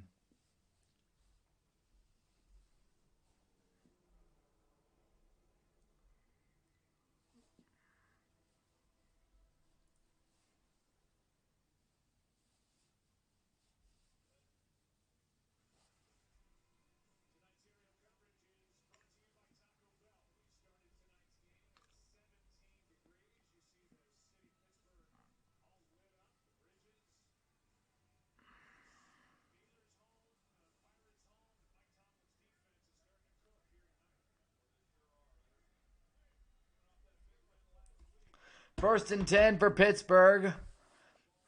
22-game home win streak on Monday Night Football is an insane stat.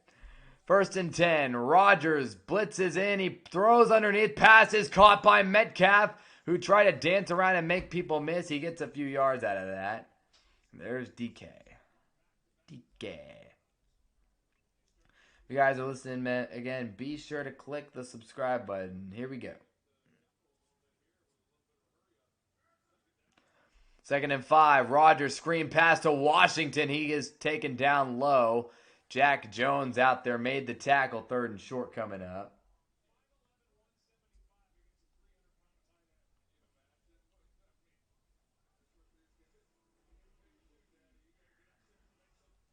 Third and 3. Rodgers bombing it down the field, and he overthrew Valdez-Scantling. He wanted a flag. Rogers is upset. He's mad at the ref for not getting the flag. 4th and 3 coming up. So Rogers thought there was going to be a flag here. He's not happy. MVS kind of gets hooked there, and then Rogers puts it out in front of him, and MVS is shocked that there was no flag. Rogers obviously wasn't happy there was no flag. A lot of unhappy. Oh, there's a flag now? What was the flag? Okay, they did throw something. It was for 12 men on the field. Okay. So MVS was probably mad about like a holding call or something, but 12 men on the field is going to be the call against Miami here, as they weren't able to get their 12th man off of the field. Wow, that's a bang play on that sideline right there.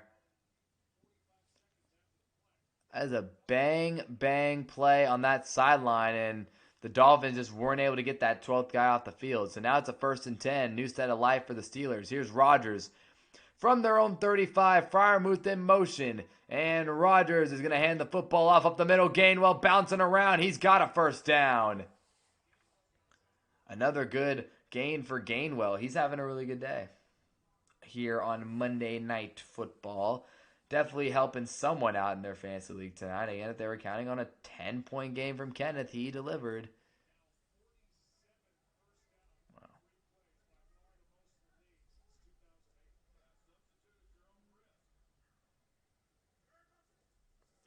2nd and 1, handoff, Gainwell up the middle, 1st down, breaks free, and he's over to the 46. Kenneth Gainwell, he's been on fire to start this second half for Pittsburgh, and he just keeps it going right now. He's doing great things. Kenneth has done a really nice job tonight. He's been really good. If you guys are listening, be sure to click the subscribe button. Gainwell over 100 yards total. 1st and 10 for Rodgers. Another check down to guess who? Gainwell. Picks up a few more. But he's really been great tonight as an all-purpose back. He's done a great job in the rushing and receiving game. He's just been doing his thing all around. Picks up 4 on that reception. 2nd down and 6. Pittsburgh getting closer and closer down the field. They have 100 yards this quarter. Miami has -8 yards in the 3rd quarter. Yikes. 2nd down and 6. I think that's pretty embarrassing stuff right there to have -8 yards in a quarter. Rodgers, 5-man rush. Pass over the middle and incomplete. Jordan Brooks nearly had an acrobatic interception. He's had a great game, and he nearly makes the diving interception right there. Looks like he has it, but then he loses control when he hits the ground. That's a great play, though, by Brooks. Again, he has a sack, a TFL tonight. He's been really good. That was almost a phenomenal play right there, but unfortunately he was not able to bring it in. Again, loses the ball when contact to the ground. Couldn't survive the ground. Brings up a 3rd down and 6 for Pittsburgh. Warren out wide. Only 3 seconds left on the play clock. Rodgers and the Steelers will just give up on that one. They'll call a timeout and figure out this 3rd down play. They couldn't get up to the line in time, I guess, or figure it out in time. So they'll burn their first time out of the half for this critical 3rd down.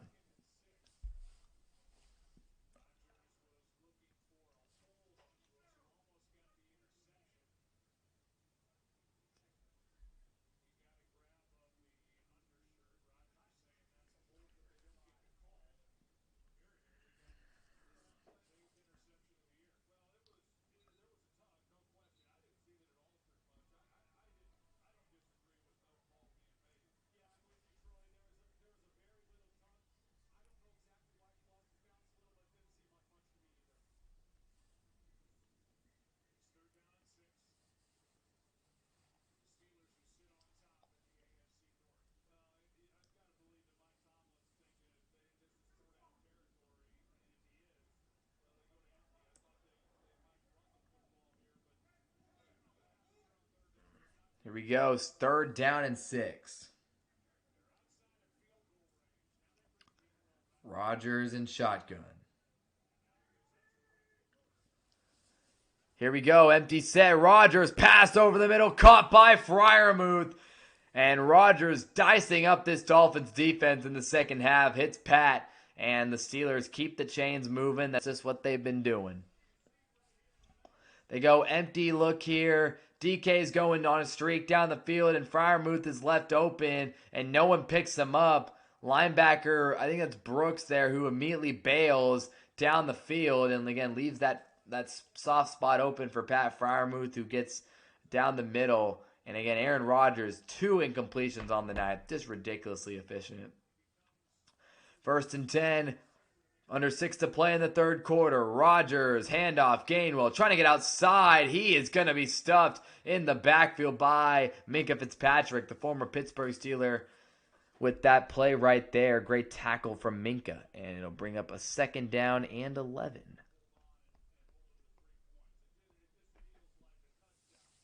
A touchdown would put this game pretty much out of reach. It is just, the Dolphins have to make a stop on this drive. They have to. You have to get a stop on this drive.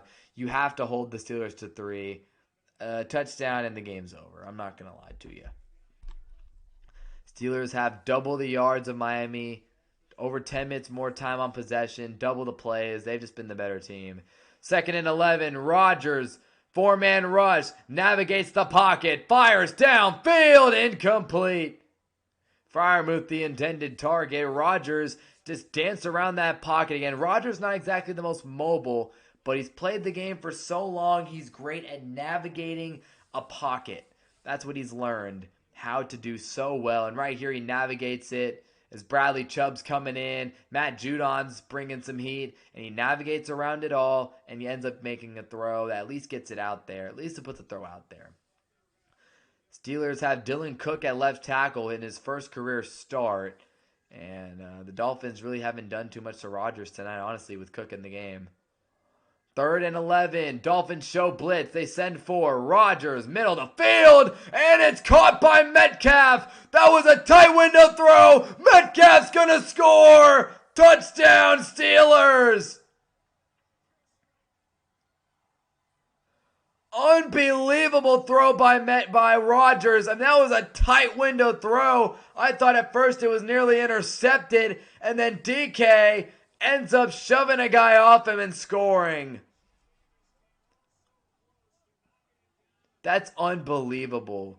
That was an insane tight window throw from Aaron Rodgers. And then DK Metcalf, we know how dangerous he is after the catch. I mean, this throw nearly, again, I don't know how Ashton Davis wasn't able to deflect this football. I'm tripping. It wasn't even close to being intercepted. But Davis was so close to making a play on the ball and knocking it down. And instead, it turns into a DK Metcalf touchdown.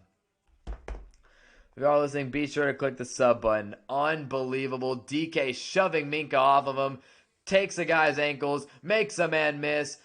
And ends up in the end zone. Touchdown Steelers. And honestly, I guarantee you somebody just won their fantasy matchup off of DK's 28-yard touchdown there. My goodness.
Here we go. Dolphins are now, after that negative 2-yard run, at negative 10 yards in the third quarter offensively. My gosh, that's so bad. It's pretty embarrassing stuff if you're a Dolphins fan. Second down and 12. Tungavailoa in shotgun. Drops back. Pass is nearly intercepted. My goodness. I mean, that was like the interceptions we saw earlier. Just awful. Truly, truly awful. Alex Highsmith, normally a pass rusher, drops back into coverage, and Tua literally throws it pretty much right at his hands. How is Tua so bad? Okay, that was like at least it was in the outstretched part of his hands and not straight. Like it was in kind of the outstretched part of his hands. But either way, just another terrible decision by Tua. Third down and 12. Dolphins are 0 for the last 16 on 3rd and 10 or more. And here we go. 3rd and 12. Tua dropping back. He's under pressure. He's taking forever. He's not throwing it, and he's going to get sacked again.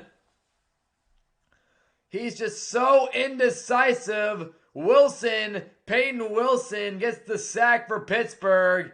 And again, this Dolphins offense just has nothing. I mean, Tua looks like a deer in the headlights out there. He is completely lost. He's miserable. He wants to go home. Nick Westbrook-Akine went down in the middle of this play, so I guess that's unfortunate. Took a wide receiver out of the play. Not like Tua was going to find him anyway. And Jake Bailey comes out to punt it away to Calvin Austin. He gets a return starting from around his own 30. Austin, left side, and he trips up, taken down. Flag is down. Probably going to back the Steelers up a bit. But, yeah, this Dolphins team just has nothing. Their offense is so bad. I get it. They're in the cold, and that's why they suck in the cold. But, yeah, this is just they're. It just feels like every single play, every single time Tua drops back, it's like he just holds onto the ball for about 500 years and then eventually just takes a really bad sack. The flag is going to be a block in the back on Ben Skoranek, so that'll back up the Steelers a bit, but it's going to be a 1st down and 10. And yeah, they're just, oh boy.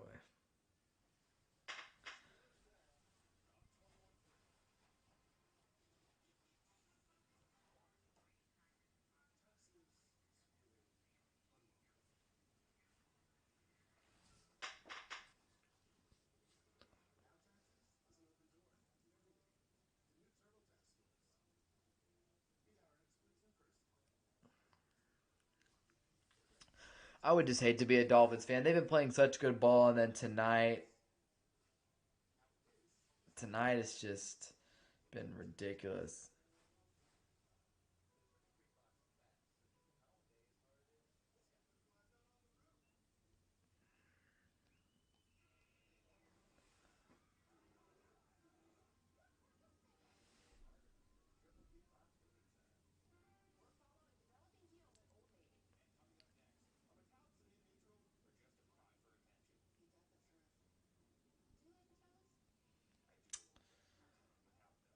Tua. Tua. Oh, man. Yeah, Minka got bullied by DK there.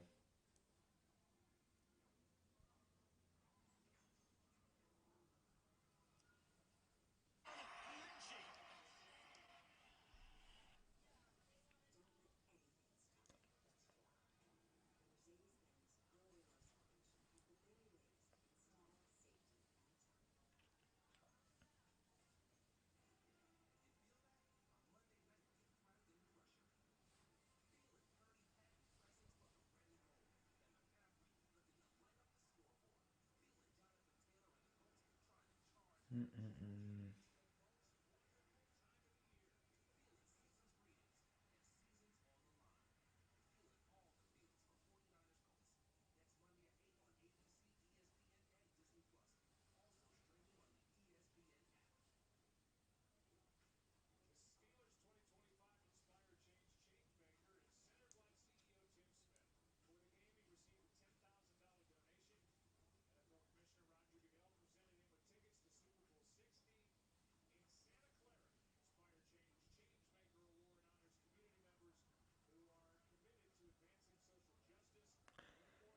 Here we go. Steelers getting the football. They're up 21-3. First and 10. Rodgers pass incomplete, looking for Darnell Washington. Second and 10 coming up. Washington couldn't haul that one in. Steelers have scored on 3 straight drives, 3 straight touchdowns. First time they've done that all season. They've done it to Miami today, a defense that came in today allowing only 13 points per game.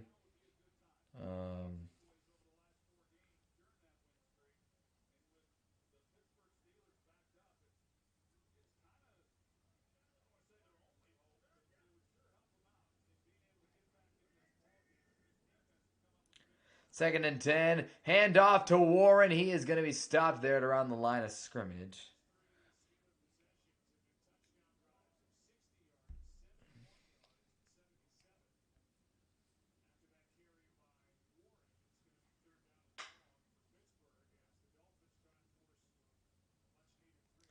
Dolphins do need to get a stop here. Aaron Rodgers, this is the stat they just showed, 166th career game with 2 passing touchdowns or more, which is 3rd all time. Very impressive. A-Rod's still out here slinging it. 3rd and 8 coming up for Pittsburgh. They're 4 for 4 on their last 4 third downs after starting 0 for 6. Empty look for Rodgers. Dolphins show blitz. They'll send 5. Rodgers dump out to Freiermuth. He runs upfield and takes a big blow from Jordan Brooks. He stops short of the first down. That's a great hit there from Brooks. And that'll force the Steelers to probably punt the ball. There's a flag down, though.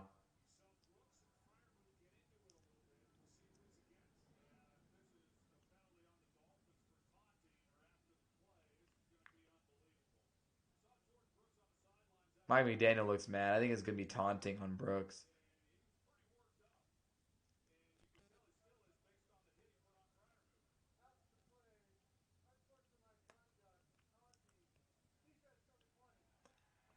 Wow. So they called Jordan Brooks for a taunting penalty on that hit, which is going to give the Steelers a first down.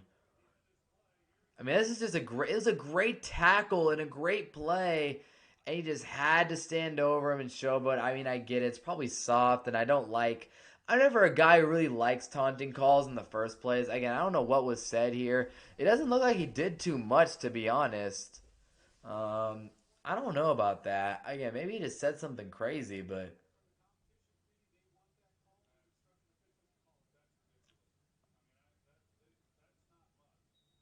I don't think it's much, though. He just stood over him, and then he just walks away. They have a little scuffle. I don't know about that, man. I really don't get it. I don't. I mean, it's just so lame.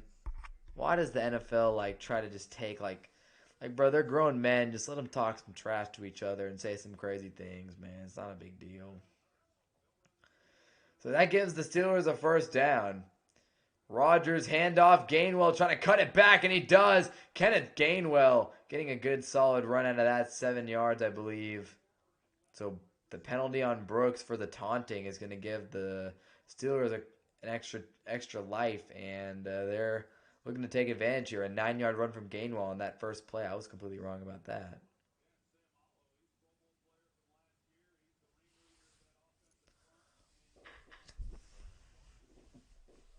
Second down and 1 coming up. Steelers have ran for 79 yards this quarter.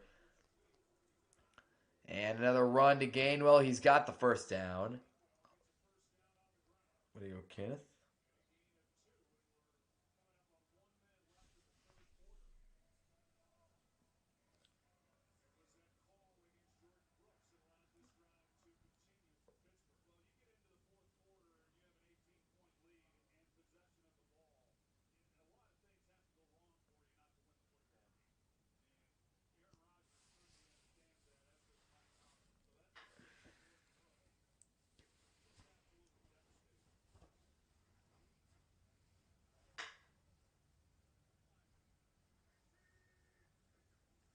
First and 10, Rodgers dropping back to pass, rolling out to the right. Flag is down, and Rodgers is going to scramble out of bounds.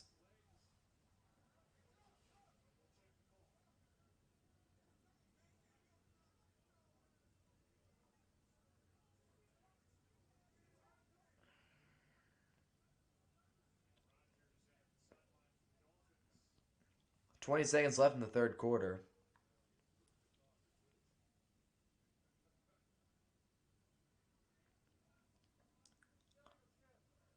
Illegal shift by the Steelers.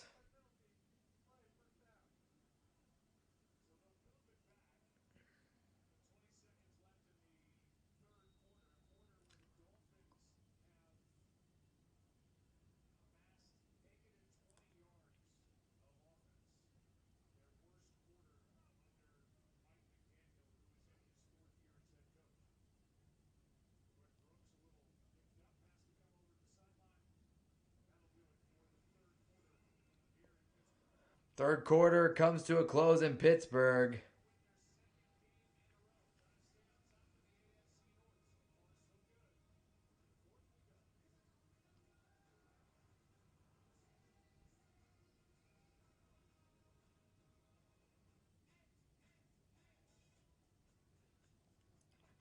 This game just feels so over, bro. I mean, Miami has no answer for the Steelers' defense, and now they're finally being worn down in the ground game. It's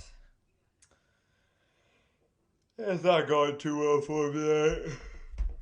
Oh, I'm tired. I'm ready to go to sleep, to be honest. And yeah, I'm just ready to go snuggle up in my bed.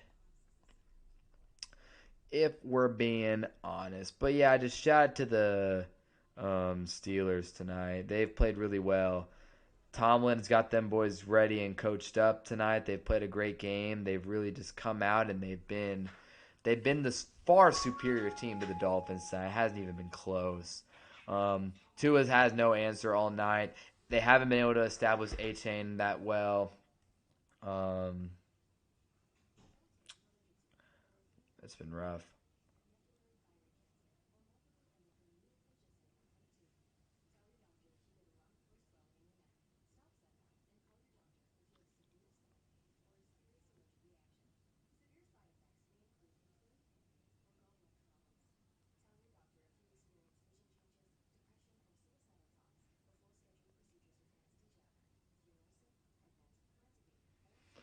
Yeah, it's been rough. I mean, they just have not. The Dolphins they just actually can't play in cold weather. They can't. They cannot play in cold weather.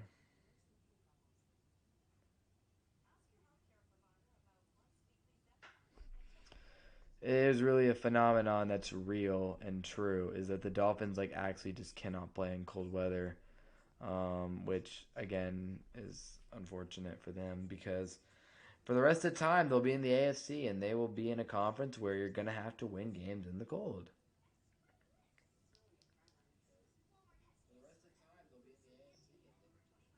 That's just how it works. It's just how it is. They have to win games in the cold if they want to win.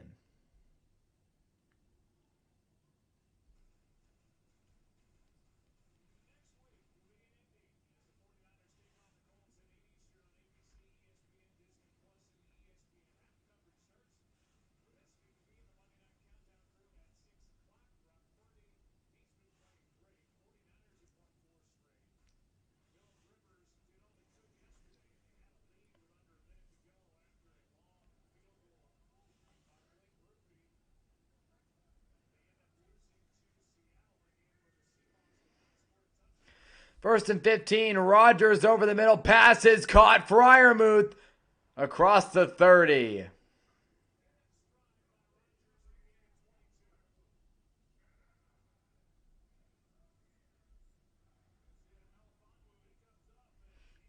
Melifonwu came up trying to like blitz or something, and Rodgers dissected it. Easy completion, man.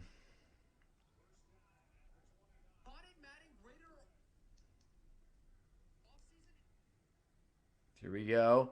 First and 10. Handoff to Gainwell up the middle, gets some yardage.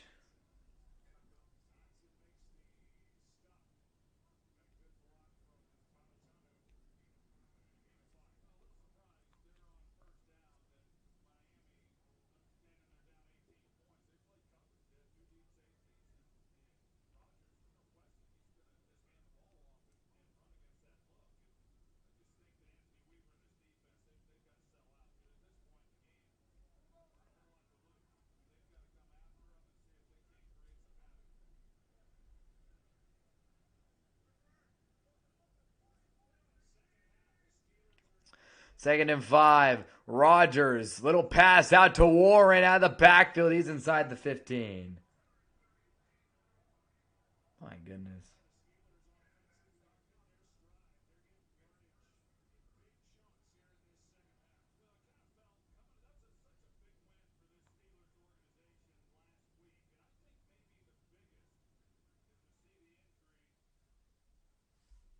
Who's hurt? Someone's down on the field right now.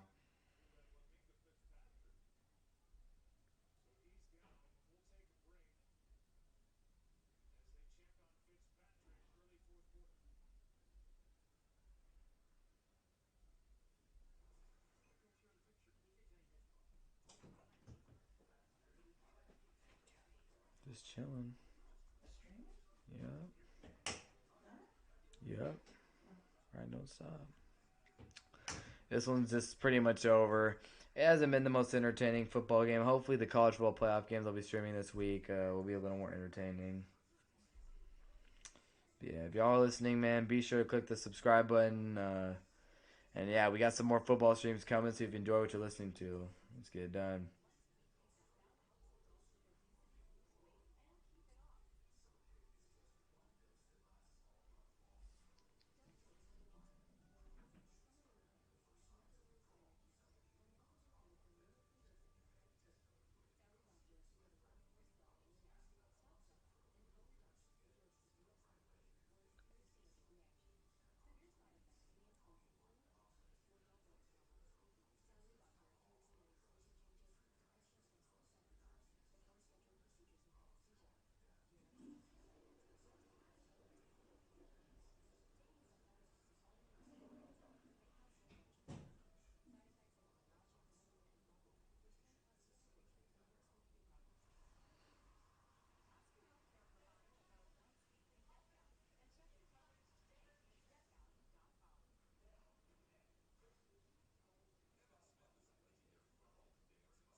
Pretty good. Yeah, it's fine. Oh, man. Yeah, this is just... I mean, Tua's so buns. Respectfully.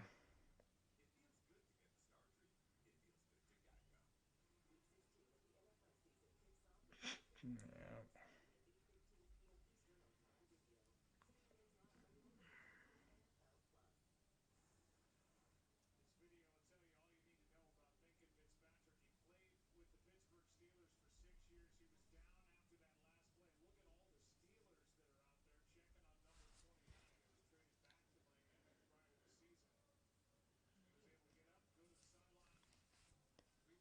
So Minka's on the sideline, apparently.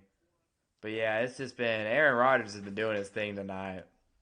Steelers need every win they can get in this NFC North, where they're barely above 500, but they're still in first place because the North's down bad. Minka on the sideline, first down and 10. Pittsburgh trying to ice this game. Trying to ice this game. My bad. Rodgers toss out to the right side. Big explosion. Touchdown, Jonnu Smith. The Steelers use all three of their tight ends in different ways, and right there they used Jonnu at running back, and he looked explosive on that touchdown run. That'll pretty much do it. I ain't gonna lie. I think I'm calling it a stream here. Jonnu Smith, of all people, just iced the game with a rushing touchdown. Darnell Washington out here on the edge blocking. Adam Thielen, great blocking. Overall, great blocking from everybody from Pittsburgh. And then Jonnu, of all people, runs that in. I mean, hey. He was actually moving. That was crazy. Boswell knocks it through, and there you go. The Steelers with a commanding 28-3 lead over Miami and Tua. I think I'll give the Dolphins one more possession here before I call it a night.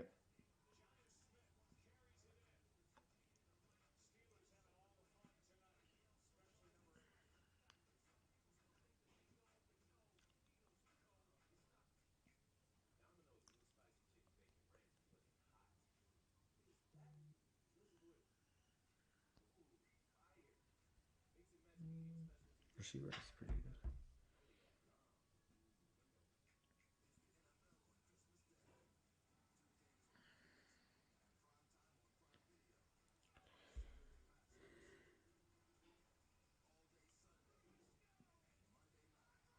Yeah, that's just hasn't been a good night for the Dolphins. I mean, this puts their playoff hopes to bed. Whatever little hopes that they had. I mean, most Dolphins fans, from what I've seen, are pretty realistic about their team and what their team realistically brings to the table.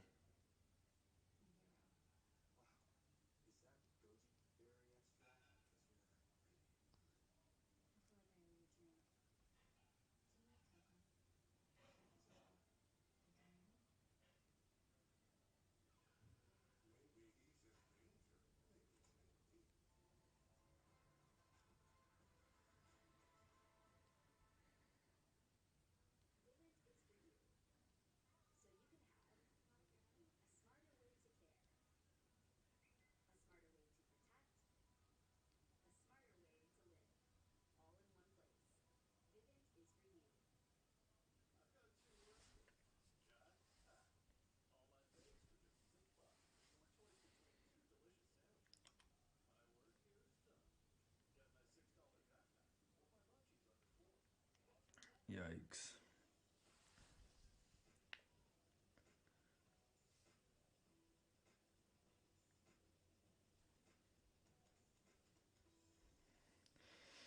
Yeah. Oh man, I'm tired. This has just been complete destruction. I thought this was gonna be a good game. I thought that this was gonna be a fun one, man. But it just, or at least somewhat decent. But I should have known. The Pittsburgh Steelers kill everything they touch. At the end of the day, everything the Steelers do is just straight boring, man. Although at least we have, well, at least we've seen the Steelers' offense explode in this second half. That's made things really interesting to watch. At least their defense has been locked in, though.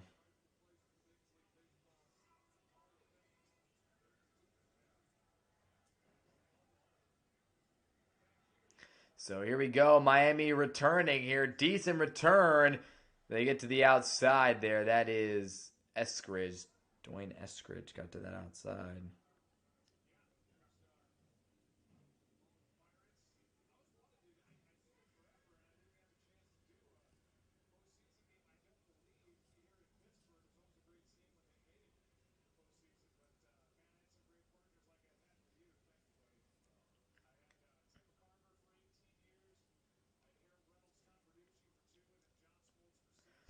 Joe Buck.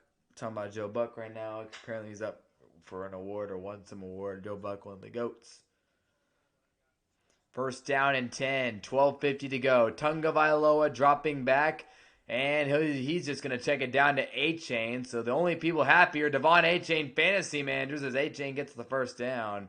Nice job hit by A-Chain after the catch. Anybody who was counting on an A-Chain explosive night in fantasy, probably not doing too well as he's being outscored by Kenneth Gainwell. Might be getting outscored by Jonnu Smith now too. I mean, it's not really A-Chain's fault either.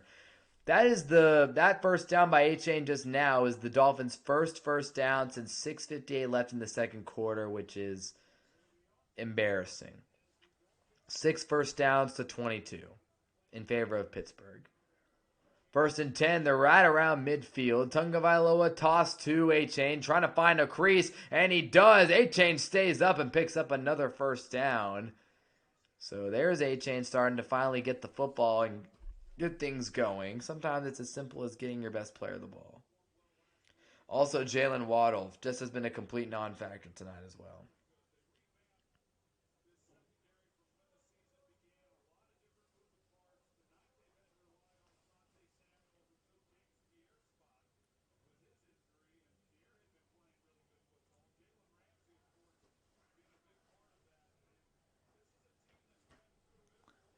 Second down and 1, so they actually didn't give him the first down spot.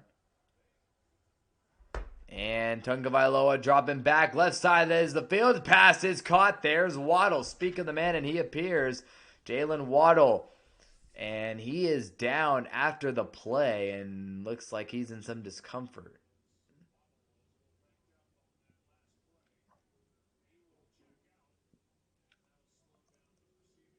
So Waddle heads out of the game. Just his second catch for 26 yards. Tagovailoa at 95 yards receiving. Or 95 yards passing on the night. It's been a rough night for Tua. Hasn't even hit triple digits. 1st and 10.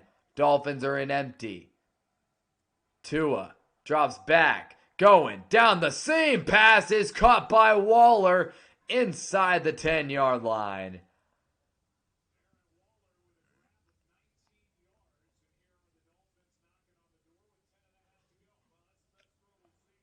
Best throw of the night from Tua here. Nice seam ball over the middle to Waller. He clears Patrick Queen. Tua puts it on him right on time.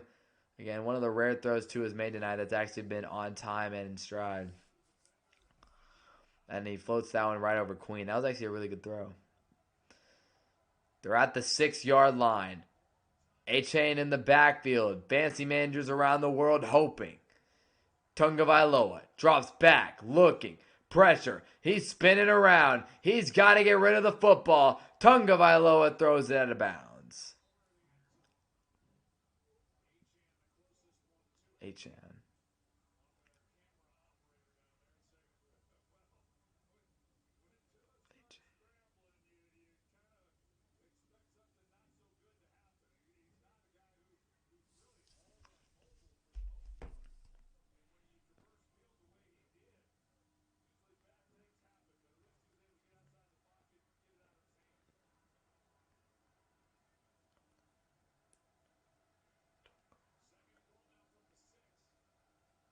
Second and goal from the 6. Tagovailoa going right side end zone. High pointed the football. Darren Waller touchdown.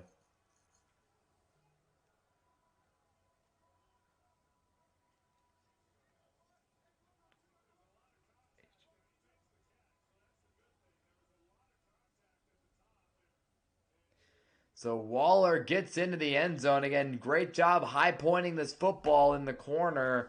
And he goes up and gets it for the touchdown over Asante Samuel. Dolphins are going to go for 2 because why not?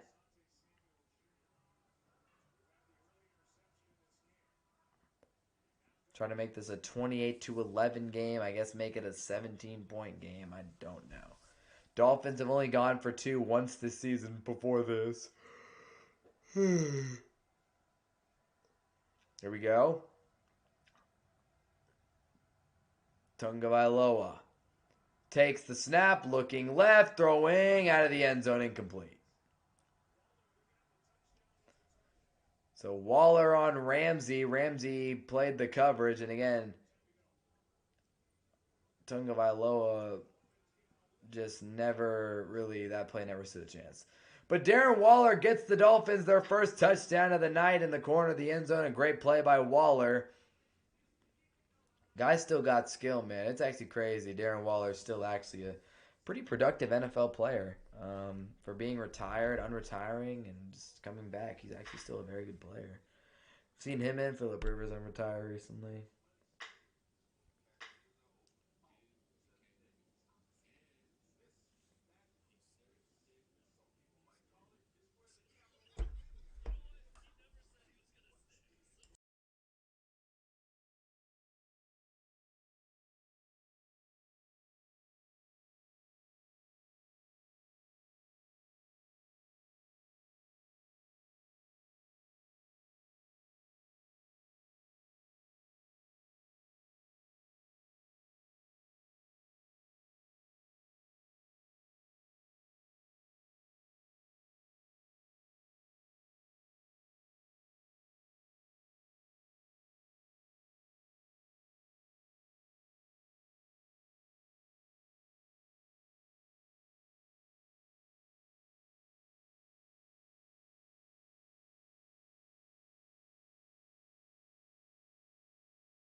They're talking about the college football playoffs right now on the broadcast, and there you go. Mel Kiper's top quarterbacks. You got Dante Moore and Fernando Mendoza in there.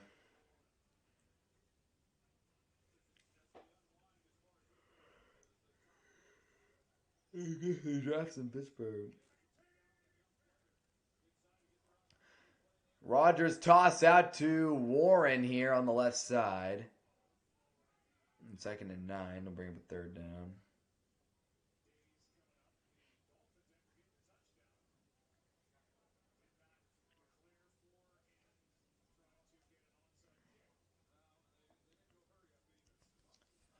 Eight and a half to go. Third down and 6. And yeah, I think I'm just about to call it a night here. I'm not going to lie. This game is freaking over. I'm just being honest. It's what, a 19-point game with 8 minutes left. Pittsburgh's not blowing this. This game's over. I think I'm just about to call the stream. It's been a fun one tonight. It's been a good one. Game's had some entertaining moments. Jonathan Smith scoring a touchdown is certainly always a cool one, as Rodgers is going to call a timeout. This game has been in hand for quite a while. So, again, thanks to everybody who tuned in at tonight's stream for sure. I appreciate everybody who did tune in. We'll get back at it here in a couple days. Probably Friday. Again, I said it the other day. I said Friday was probably going to be the next stream. It didn't end up being Friday. It ended up being today. But I think most likely the next stream will be Friday, though. Is there a Thursday night football game? There is. Rams Seahawks. That's actually a great game. I don't know if I'm going to be able to do that. We'll see. But I've had a fun one tonight, though. Third down and 6. Maybe I'll finish out this drive and then call it. We'll see. Again, if it's a Steelers type of drive and they end up getting the first down, though, I might be here all for another freaking half hour. But yeah, it's been a fun one tonight. I am tired, though. I am pretty much ready to go to bed. Been streaming for a couple hours now. So, yeah. Third and 6 for Rodgers and the Steelers offense. Out of the timeout, what do they got? Rodgers screen pass. Warren turns upfield. Going to be close, and they'll mark him right at the line to gain. And they're signaling first down.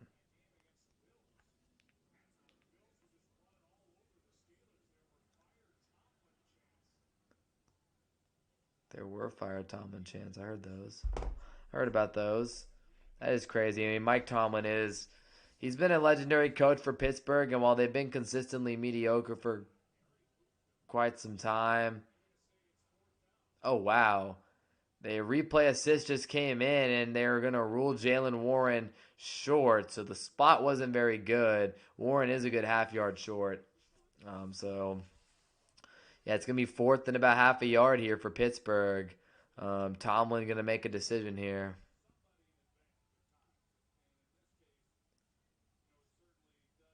And looks like Tomlin's made up his mind here. He's going to punt. That's the Steeler way. So Rodgers will just jog off the field here.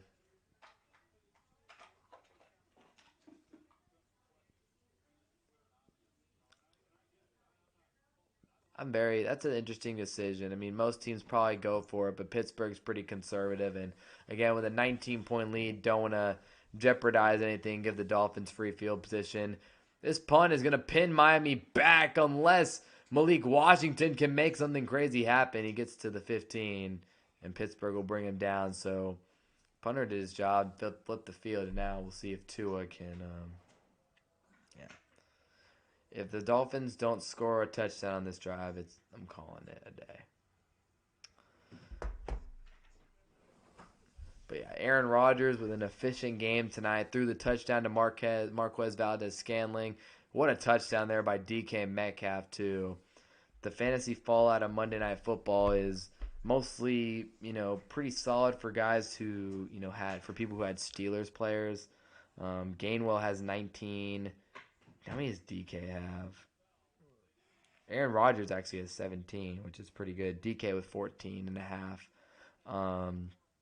in PPR leagues. So that's pretty good.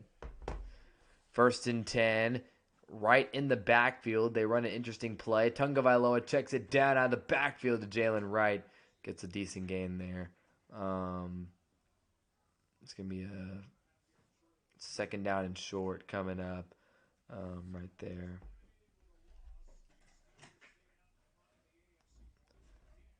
Four straight TD drives for the Steelers is ridiculous.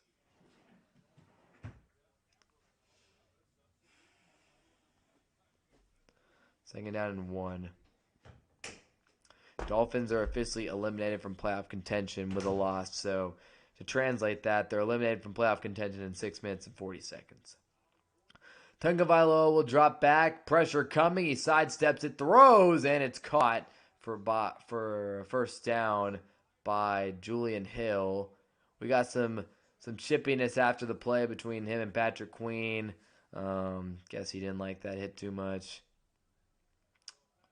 Yeah, Tagovailoa does actually a nice job sidestepping the pressure, and Queen comes downhill, lays a good hit down on Hill.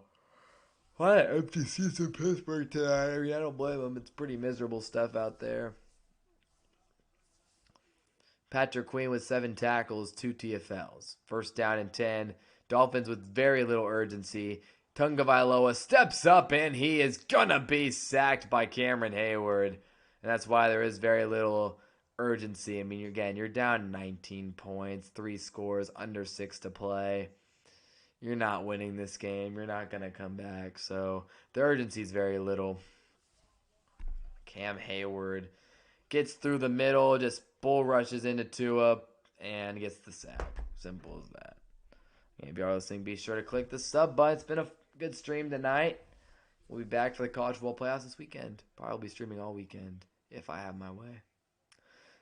Hayward, 91st career sack, second in team history for Pittsburgh, which is incredible. 2nd and 17 for Tua, going down the field, and he's got Dolchich down the sideline, the tight end, which again is really impressive for a Steelers defense that's had many great players. You have T.J. Watt and Mean Joe Green, just to name a couple legendary guys. Cam to be second all time in sacks is pretty impressive.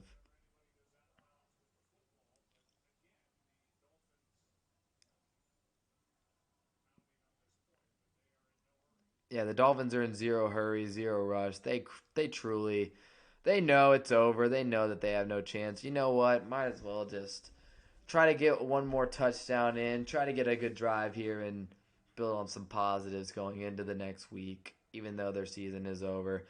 From midfield, Tagovailoa throws the out route, and Waller managed to hang on to that football. Tough hit there from Asante Samuel, who came in and made that hit. Yeah, there's just zero urgency from them. It's kind of interesting. Usually, yeah, you see teams get really, amped up on these final drives. That's actually a really good catch by Waller to have the concentration and bring that one in while being hit by Samuel from the side, kind of blindsided here. At least he was able to turn his head. But yeah, he was in a really awkward position there too. Knee kind of bent an awkward way. 2nd down and 6 for Tagovailoa. They're at the 46-yard line of Pittsburgh. And Tua, blitz is coming. He checks it down. Waller just adding on more yards. And anyone who's starting him, he's giving you more points here. So Darren Waller actually not having a bad fantasy night at all either. 1st and 10. Fantasy MVP of this game is definitely Kenneth Gainwell. 1st and 10 for Tagovailoa. They're past the 40. And Tua will check it down here to Devon Achane. Apparently it's not Achane, it's Achane. So that's cool. He did not have a great night. I don't know how many points does Achane have tonight?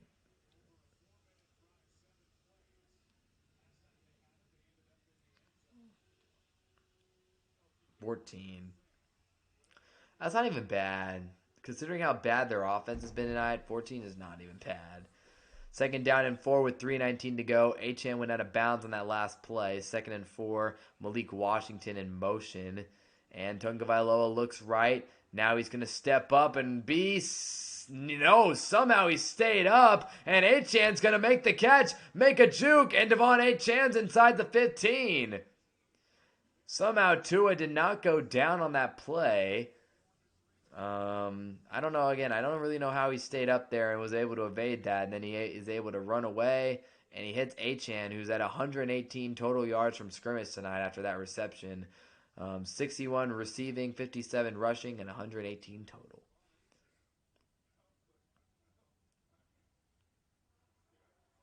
That's actually the fact that he actually turned that into something is truly remarkable. Timeout Pittsburgh with 2:36 to go.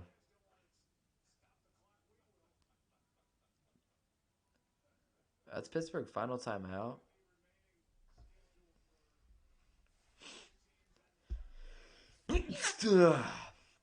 So the NFC, the I keep saying NFC, the AFC North is a brutal battle, but my money's got to be on Pittsburgh to win this division. With the Ravens having to play the New England Patriots, Green Bay Packers, and Pittsburgh Steelers. Again, that Week 18 game will most likely be for the division. But you're looking at the Steelers probably don't beat the Lions, but they probably beat the Browns. If I had to, predict it, most likely the Ravens are going to lose their next two games to the Packers and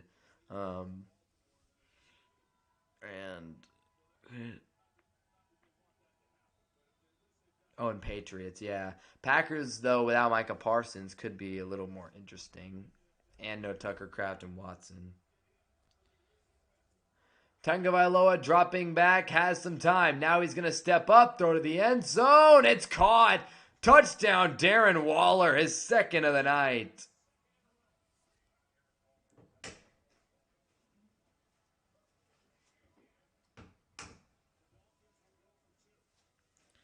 So a late game run here from the Dolphins, specifically Darren Waller. That's crazy.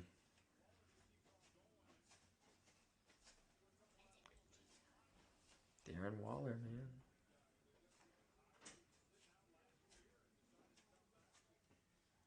Darren Waller actually looked pretty good tonight.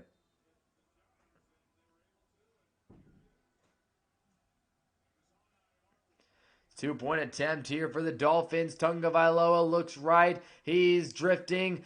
Got to make a play. Throwing end zone off the hands of Dulcich. Incomplete. Oh, well, not like it mattered anyway.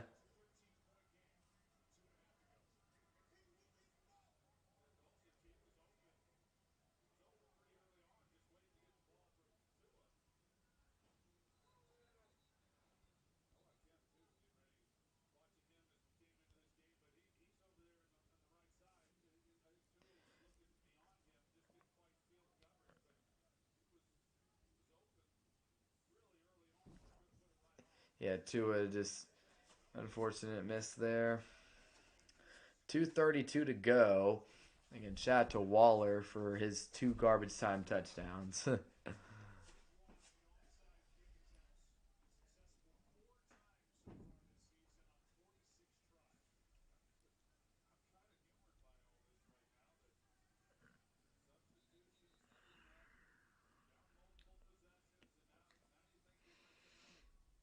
So here we go. Miami will probably onside here.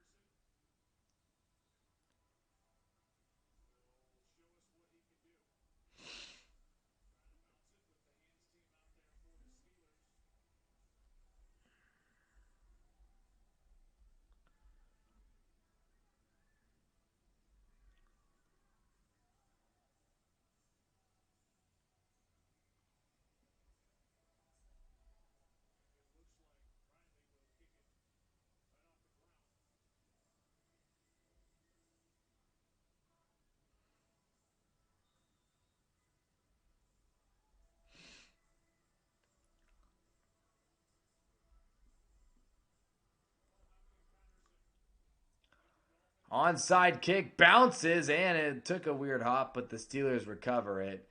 And that is going to do it pretty much. Well, yeah, that'll pretty much do it.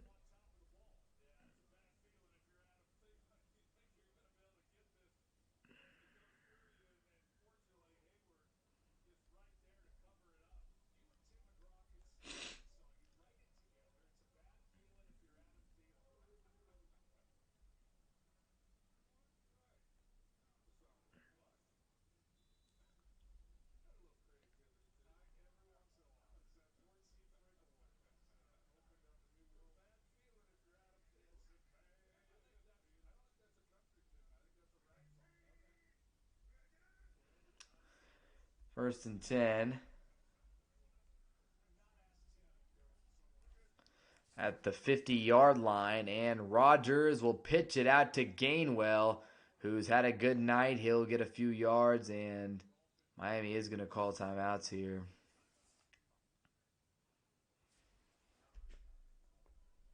Yeah, but I might as well just do the ending here. I just want to say thank you guys for listening to tonight's stream. If you're still here, still listening, and you enjoyed to listen to, which you probably have, because there's no reason to listen to the stream at this point. It's just milk and cookies time for the Steelers. Be sure to click the sub button again. Been really ramping up the streaming content the last couple weeks, and with the college football playoffs coming up, there's going to be a lot more, as well as the end of the NFL season. So be sure to click the sub button. It really helps the channel, makes me want to do these more, and just share what I love doing. So please click the sub button. Click the sub button. AFC playoff picture, it's a complicated one. You got the Broncos at the top of the conference at 12-2. Patriots in first in their division at 11-3. Jags 10-4. Steelers 7-6. And then three wild card teams: the 10-4 Chargers, 10-4 Bills, and 9-5 Texans. And you got the Colts, Ravens, and Colts, Ravens in the hunt as well. Dolphins are eliminated tonight with this loss. 2nd and 6, another toss to Gainwell. He is going to be stopped at the line. Dolphins will call another timeout, as Rasul Douglas went down a little rough there. Oh, why is that? Okay, I don't know why the score at 28-18. It is 28-15. Phillip Rivers, I've talked about on this stream, but yeah, this is Phillip Rivers. That was his first start since the 2020 wildcard game against the Buffalo Bills. Again, it's just absolutely insane that Phillip Rivers is still out here. He just came out of retirement. Uncle Phil threw a touchdown on Sunday. Again, that's something I don't think any NFL fan expected to say this year, is Phillip Rivers threw a touchdown. Does that open the door to see some Tom Brady? I don't know. But next Monday night, it'll be Uncle Phil and the Colts versus Brock Purdy and the San Francisco 49ers. San Francisco at 10-4. They are actually, I believe, third place in their own division despite that record, but they'll be in the playoffs this year. They've had a bounce-back season. They haven't been as injured. And that's with Brandon Ayuk just being a bum and not even playing, and them losing Debo. But hey, Christian McCaffrey's a dog. George Kittle's a dog. It's that, and their defense is still their defense. 3rd and 6, Rodgers keeps it, looking, trying to make a play, and Rodgers will just take himself down and give himself up right there on that play. And the Dolphins will call a timeout. So, I think this game is pretty much over. Miami calls their final timeout. I guess that they could pull something random here. 2:14, Steelers will punt. I still don't see it.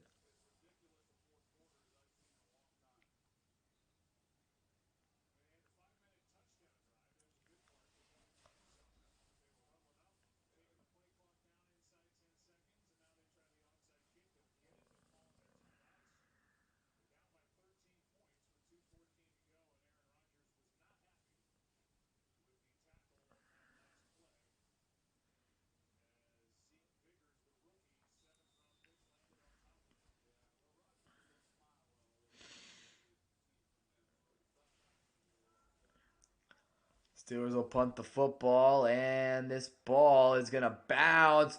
Oh, nice special teams work by Pittsburgh, and they will down the Dolphins at the 2. Yeah, I think any hopes of a Tua Tagovailoa comeback are put to rest there. There's just no chance that the Steelers are going to be, or the Dolphins are going to go 98.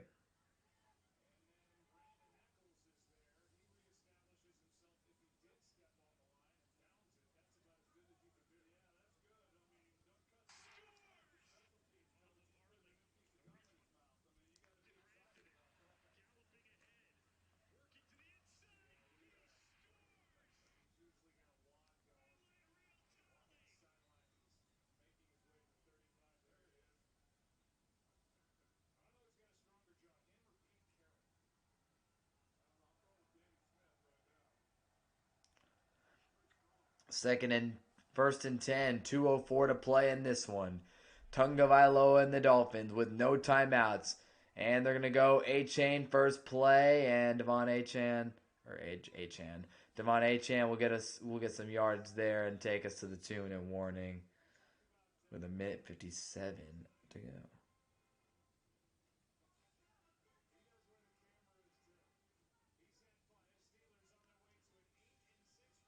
They are. Steelers are on the way to 8-6.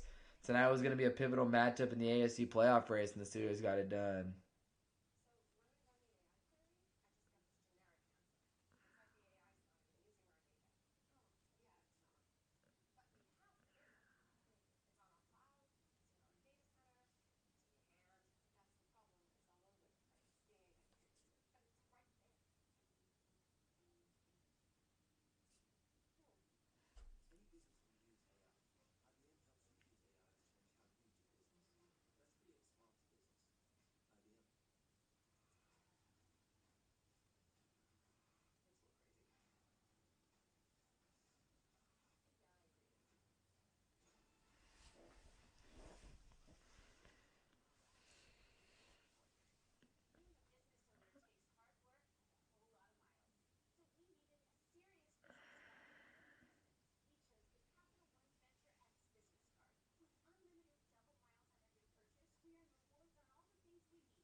Second down and 6.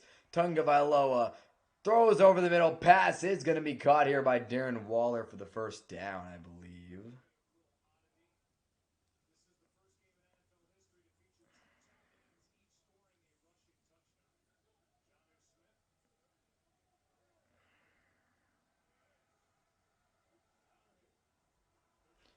Third and 1. Tungavailoa stepping up, running, and he's sacked. Wow. So they did not give him the first down.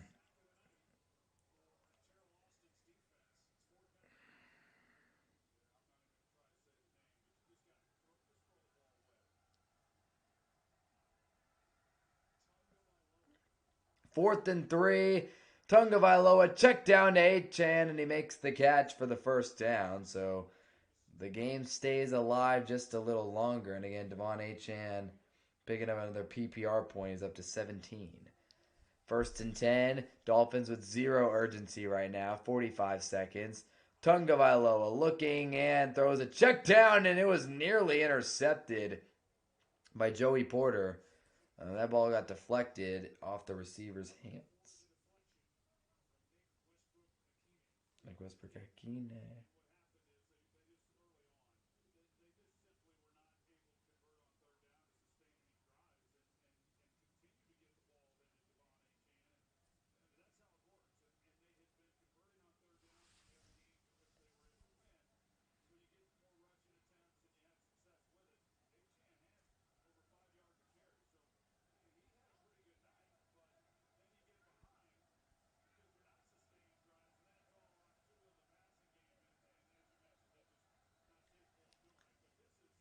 Did they just get called for a delay game?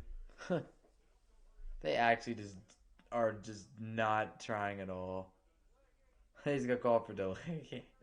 These guys.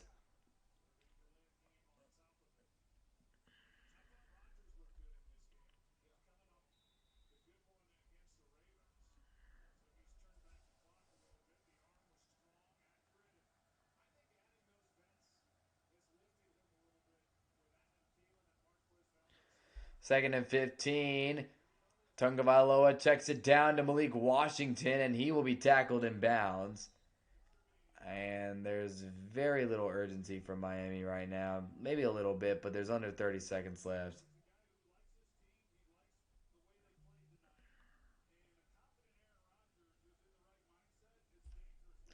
Third and 5. Tungavailoa steps up, checks it down. Dolchich over the middle, trying to get to the sideline. He will not, and that may end the ball game here.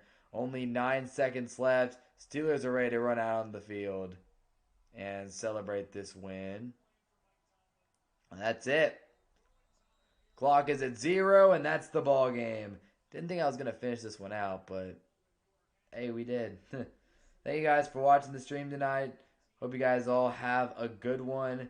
Click the sub button if you enjoyed it. We'll be back here soon, either on Thursday or Friday night, either for Thursday Night Football or the college football playoffs on Friday. But either way, good win tonight for the Steelers. They improved 8-6. Their chances of winning the NFC North go up. I mean, again, if the Steelers are just able to win out, I mean, the Ravens are behind. They have a worse division record. The Steelers are most likely going to win the North this year and keep that Tomlin playoff voodoo magic alive. So I don't know how he does it, but every year they're in the mix. Anyways, hope you guys all have a great night, though. Click the sub button, and I will catch you guys in the next one. Peace out, and again, good job, Steelers. They officially eliminate the Dolphins from the playoffs. And that is how it all shakes out on Monday Night Football. Also, I hope everybody wins their fantasy matchups, man. Good luck to everybody who's still in the playoffs, including myself. Let's get a dub this week. All right, catch y'all next one. Have a good night.